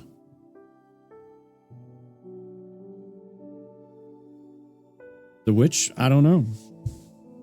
The next chapter actually has a title. Frey. It's going to be about him. So, yeah, I guess we'll find out. Let's see. 1, 2, 3, 4, 5, 6, 7, 8 pages about Frey. Don't know why I'm singing this way. Ooh. All right, before I make it worse. Wait, I thought he was a horse? No, he's half goat. Because I remember the first time we learned this, I said, you've got to be kidding. And nobody laughed.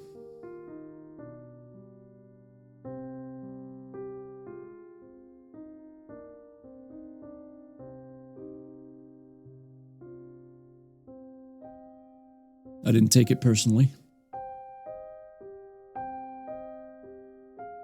That makes the riding even more funny. Yeah, well, that's why he said he got her up on his back, because it was like a piggyback ride. All right. Let's see who's on the podium. There weren't that many racers this time, so it'll be a tighter finish. Who knows? Who knows which one of you is where? But we're about to find out. In third place, we have Amlas. Well done, Amlas. You have a point. You're on the board. In second place, Rush. Not bad. Rush, you're on the board too. You have 2 points, okay? And in first place.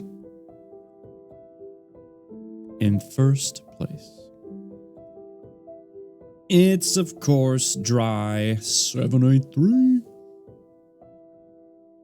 The 3 stands for 3 points, because that's how many Dry's gonna get for winning this round. Well done to all of our racers. Quite the distance of points this time. Last time, there was only like 2 to 4 points difference between first, second, and third. But this time, 44 points separated third and second. And then 34 points from second to first. That is a drastic difference. Drastic. All right. Before I do anything, move my tea out of the way so I don't spill it. What's left of it. I'm going to update our scores here.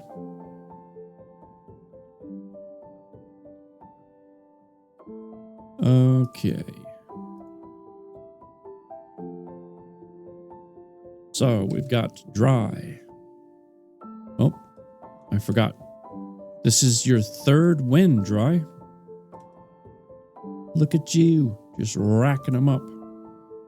Rack them up, rack them up, rack them up. And then we've got Rush. And then adding to the counts.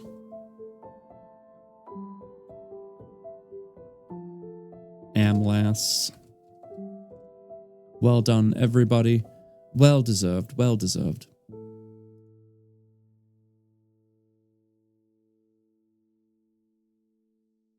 That right there. Excellent. You want those Dairy Queen coupons? Oh, the book is upside down. That's awkward. Yes. Don't we all? I do like a Culver's mixer as well. Culver's it's got a good taste to it. But if not Dairy Queen, I am also a fan of Cold Stone. Especially if they have the banana cream flavored ice cream. Delicious. Absolutely delicious. All right, let's see. We're on page 124.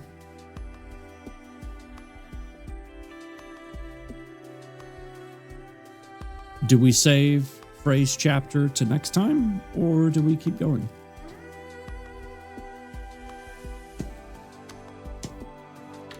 You tell me.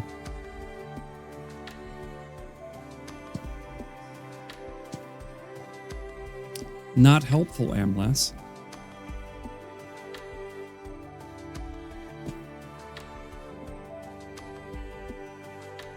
That's better. That's a decision. Although, yes, Stepmom's mama, you are not helping either. Yes is not an answer. The answer is either now or later.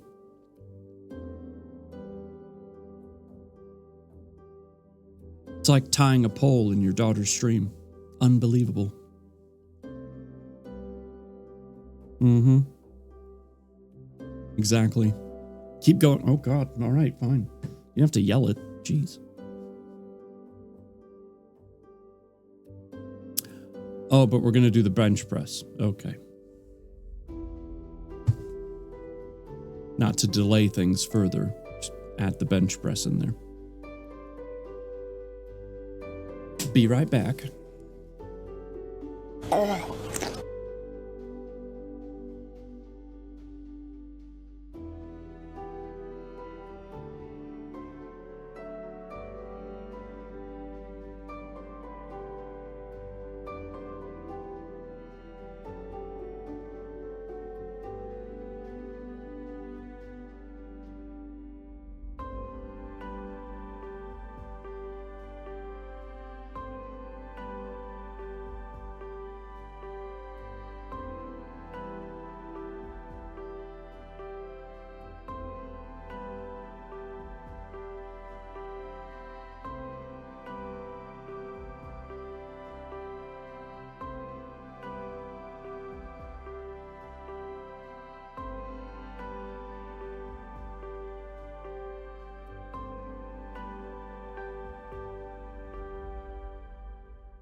Boom.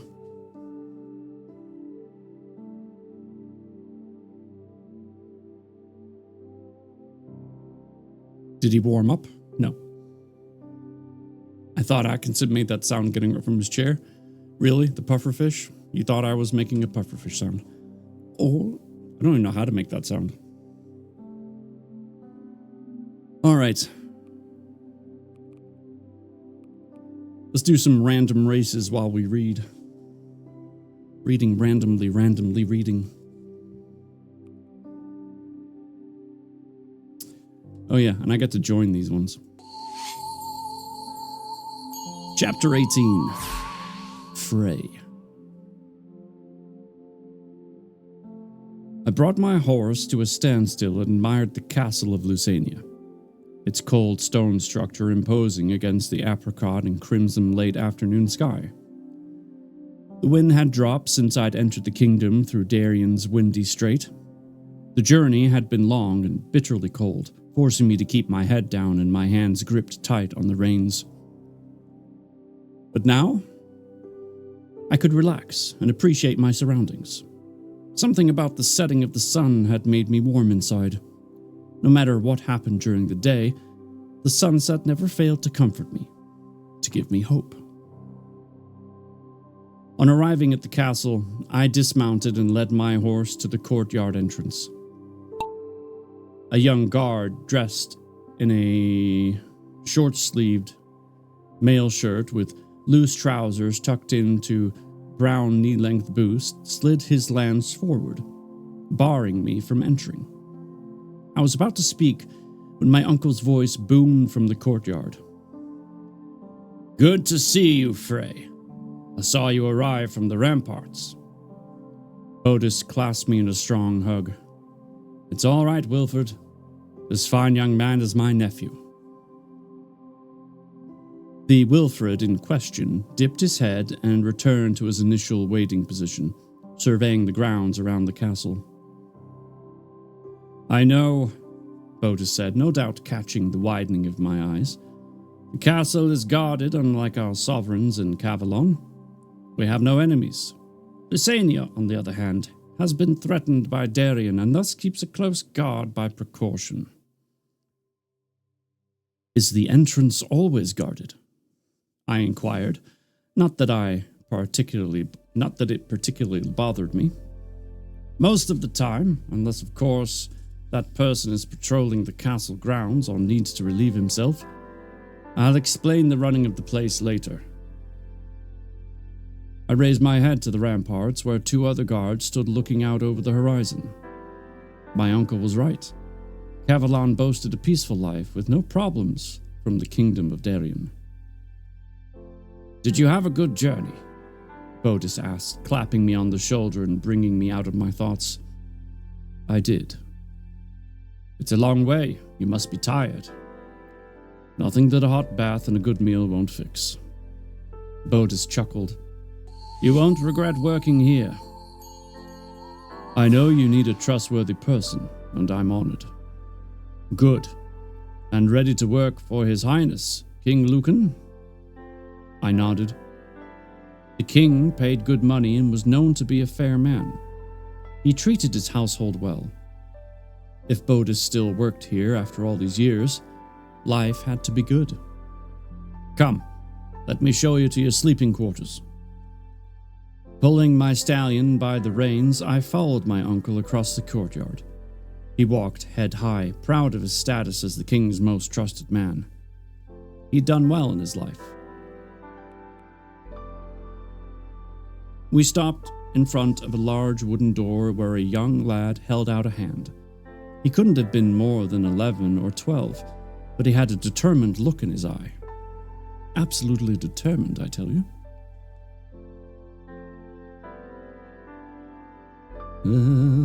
Join 60 seconds. "Alaric will take care of your horse," Otis said, ruffling the boy's sandy blonde head. "He looks after mine. There's a smaller stable behind this one where a few of the other workers' horses live." I handed over the reins and Alaric led my stallion away, talking to the animal in a soft voice, letting it sniff his hand. "This is your working place," Otis said, bringing my attention back to him. "The royal stables. Only the best for my family. I promised I'd call for you when we needed another loyal breeder." My uncle's words made me want to shout out my happiness. He trusted me enough to serve the king. What better token of trust? Bodis had been the person who had initiated me in horse breeding. From a very young age, he'd taken me under his wing, so to speak. And I spent... just the two of us? Lovely.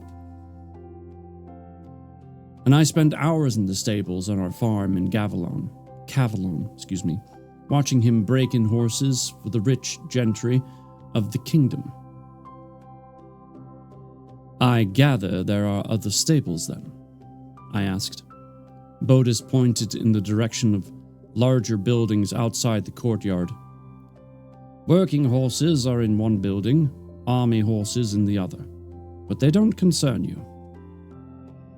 Like my uncle, I dropped my head to enter the royal stable.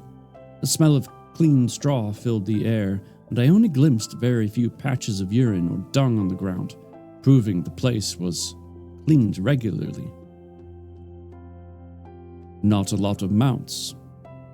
You didn't play the sound? Well, that was because it was not a Grand Prix. Perfectly splendid. Played it now. I promise I will play it more often.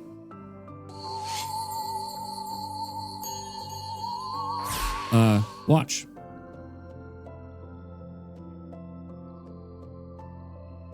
Perfectly splendid. Perfectly splendid. Perfectly splendid. I just played it 3 times. 60 seconds.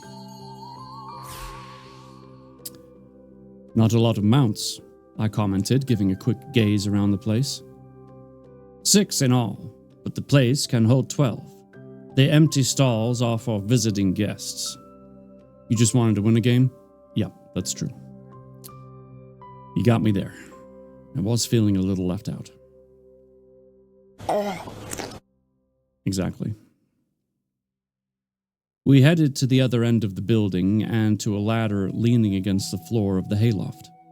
In one quick movement, Bodis climbed to the 2nd story, me close behind. Your sleeping quarters. Timber crossbeams supported the roof, and a blanket covered a straw-filled mattress in a corner. The place was small but cozy. Bodis gave me another hard clap on the shoulder. Was the best I could do for you. Wow. Such wonderful sleeping arrangements. It's fine. Glad to have you here, Bodis replied, bringing me into another hug. Now let's get some food into you. We climbed back down and headed left out of the building. Behind the stables, a brasero burned, its flames licking the rabbit that Alaric turned on his spit.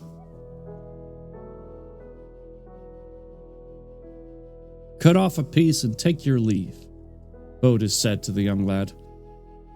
Alaric removed the spit from the fire and took a piece of the delicious-smelling rabbit. Oh, bring us some mead to drink. Alaric acknowledged and ran off. You've grown into a fine man, Bodis said, handing me a piece of roasted rabbit. 6 years changes a person. I was only 17 when you left. I took the meat and sunk my teeth into the succulent flesh. Don't you miss Cavalon, uncle? At times, but I made the choice to leave when your aunt Prunelle passed away in childbirth. I needed to make a fresh start away from the unpleasant memories. He dug at the brasero with his sword, bringing the embers to life, creating a bright halo around his face. I caught the sadness in his eyes. Alaric returned a short while later with a large leather costrol and 2 wooden bowls. He poured the mead, then with a nod of the head, retreated for the night. How's my sister? Bodis asked after a short silence. Mother is fine, but she misses you. And my niece? Fine too. Bodis snorted. Mother told me to tell you that a visit wouldn't go amiss. 6 years is a long time. Oh, look, another win.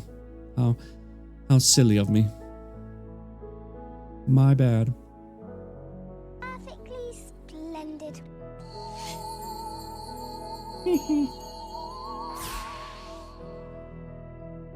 The hunter stared into the fire, sipping his mead. I'll think about it, lad. I'll think about it. The glowing flame sent up red sparks dancing into the soft breeze, warming my body and soul. I was happy eating and drinking in my uncle's company, to speak with him again. I'm glad to be here, I said after a while, breaking the peaceful silence. So am I, lad. He clutched my arm and squeezed it in a meaningful way. Now let's turn in for the night. And then there was a break in the story.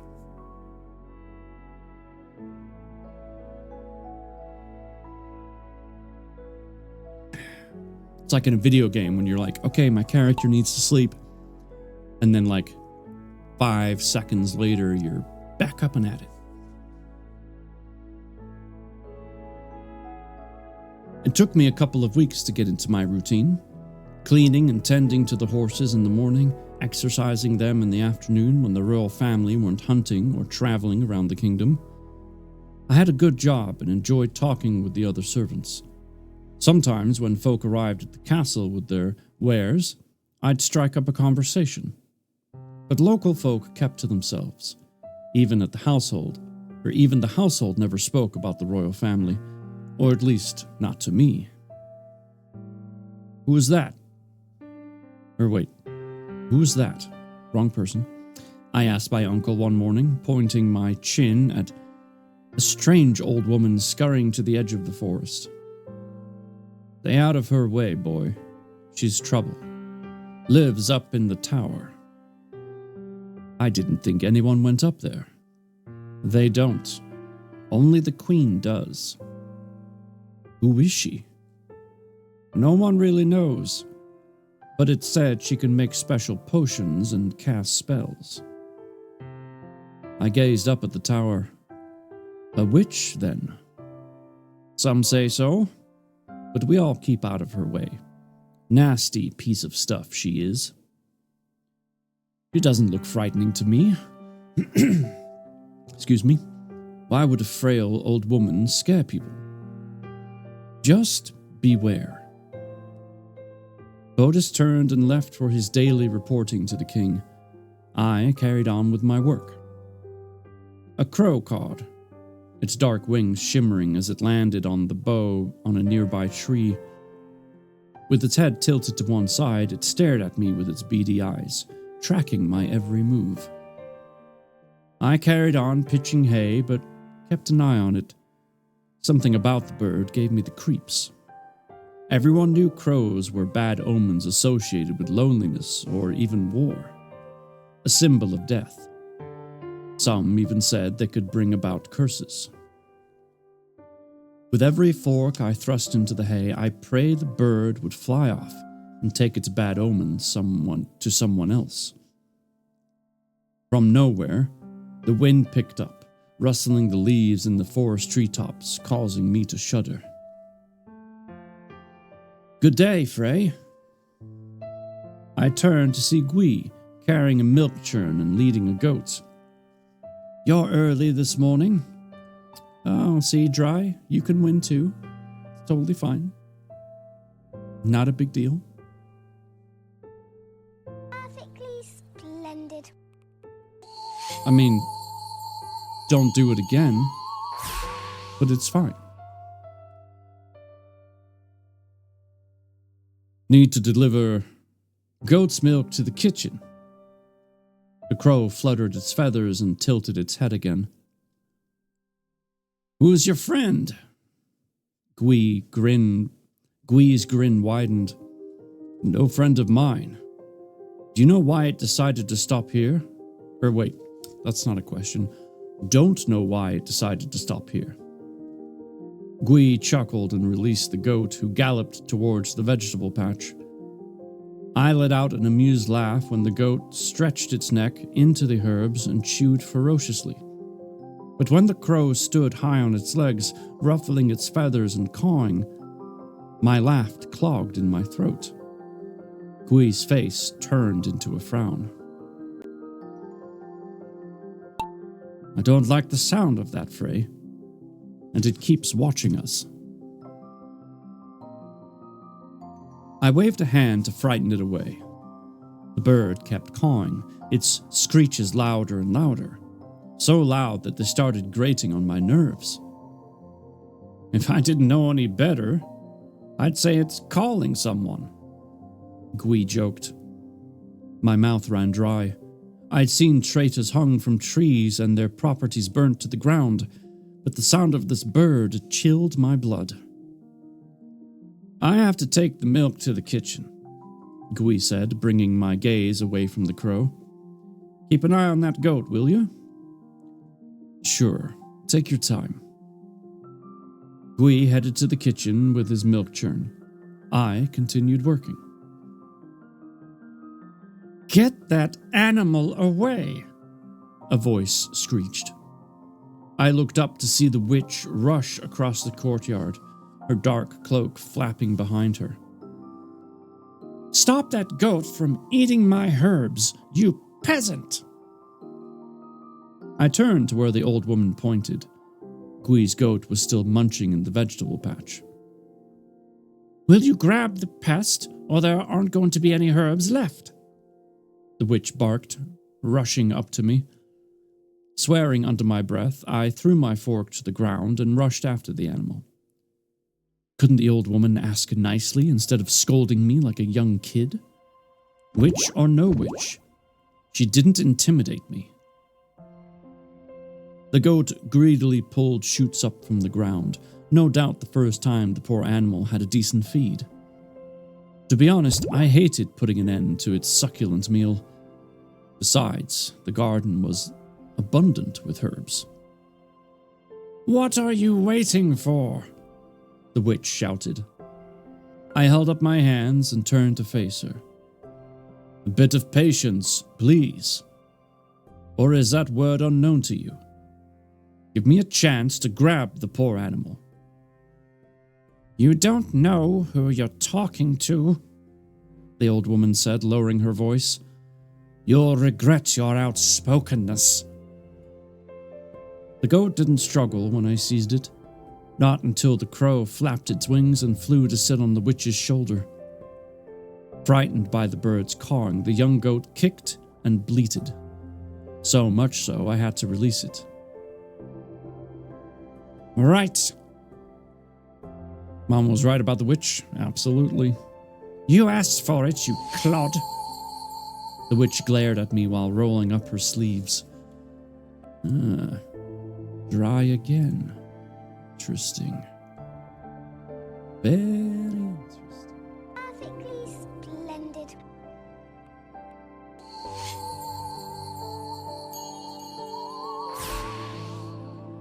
I picked up the goat and held it close to my chest, trying to calm its kicking legs. The old woman shrugged the crow from her shoulder and began mumbling, her incomprehensible words growing louder and louder. The crow took flight and headed towards me, quickly joined by others. They circled around me, and the goat cawing in rhythm with the witch's wailing, their feathers shining sleekly black in the bright sunlight. Seized with cramps, I doubled over, my arms gripping my stretching waist. My stomach lurched and expanded until the goat disappeared, swallowed into my body. Dirt flew in all directions as I dropped to the ground. Crouched on my knees, I dug my fingers into the earth to ignore the agony searing through me. Sounds like a bad day. Pinpricks covered my lower body. Dancing spots pierced my vision. Nausea swelled in my abdomen. I coughed out the dry breath in my lungs and rolled onto my side. Threads of fine string pulsed out from my outstretched legs. They flickered and changed color from black to crimson before turning chestnut brown, pulling on my stiff muscles. Fire rushed through my veins. Pain ripped through every leg muscle.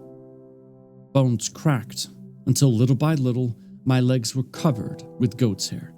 My feet had turned into hooves and my clothes lay in rags on the ground. I tried to ease the torture by squashing my head between my hands. The torture continued. No more, I begged. Chest heaving, I brushed my hands over my sore face. Coarse hair covered my chin and cheeks, and when I ran my fingers over my forehead, 2 small horns had pushed out through my skin. And thus you shall remain for the rest of your life, the witch cursed. She plucked the rest of the uneaten herbs, and with a shake of her cloak, returned to the castle, leaving me helpless and lost.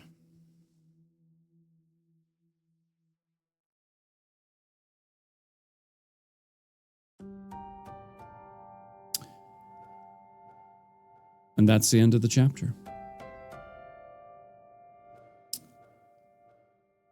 So it's Gwy's fault.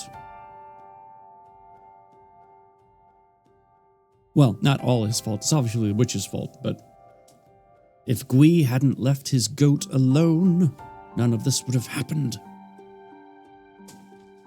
Blast it all. This is why when someone says, hey, will you watch my stuff? You'd be like, no.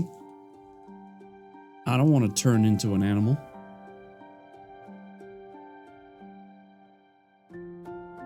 And then walk away.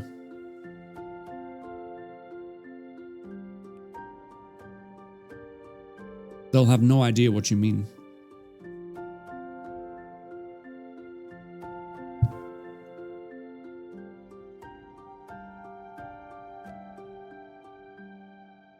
Well,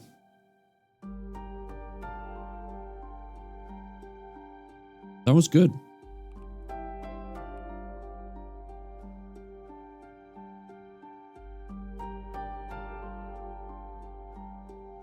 What do we start on? 15? So we read 4 chapters tonight. Not bad. Not bad at all. All right, so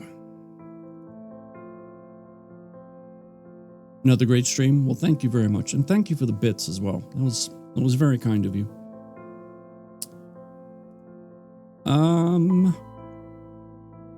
So yes, Arc on Thursday. We'll read Sunday and Tuesday. Christmas we'll have the day off. And then we'll read until the story's over. Which, you know, based on our pace, won't be that long, which is both sad and good at the same time, because maybe at the end we'll have a happy ending. And she'll get her son back. Wouldn't that be nice? It will be a Christmas miracle.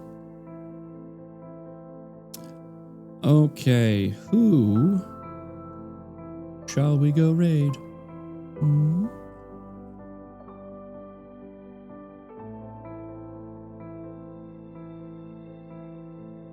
Who haven't we raided in a while?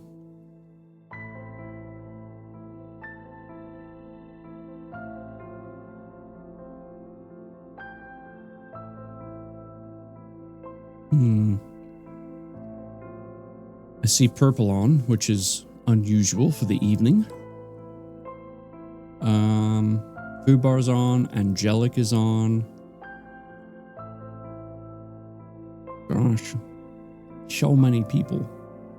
That violin chick's got some music going, it looks like. Oh gosh. I don't know where to go. Too many options. Coach Chesney's on. She's doing some Faz. You know, I haven't seen Coach in forever. Maybe we should go say hi to Coach. I think we should. I'm going to snooze the ad one more time so we don't get hit with ads. Please copy that raid message. I have thoroughly enjoyed reading to you this evening, and I can't wait to do it again. Just not on Thursday. I am also looking forward to trying Ark for the first time. I've seen gameplay. It looks like a fun one. So, hopefully it is. But yeah, until then, take care of yourselves. Take care of each other. And I hope you have a fantastic rest of your week. Good night.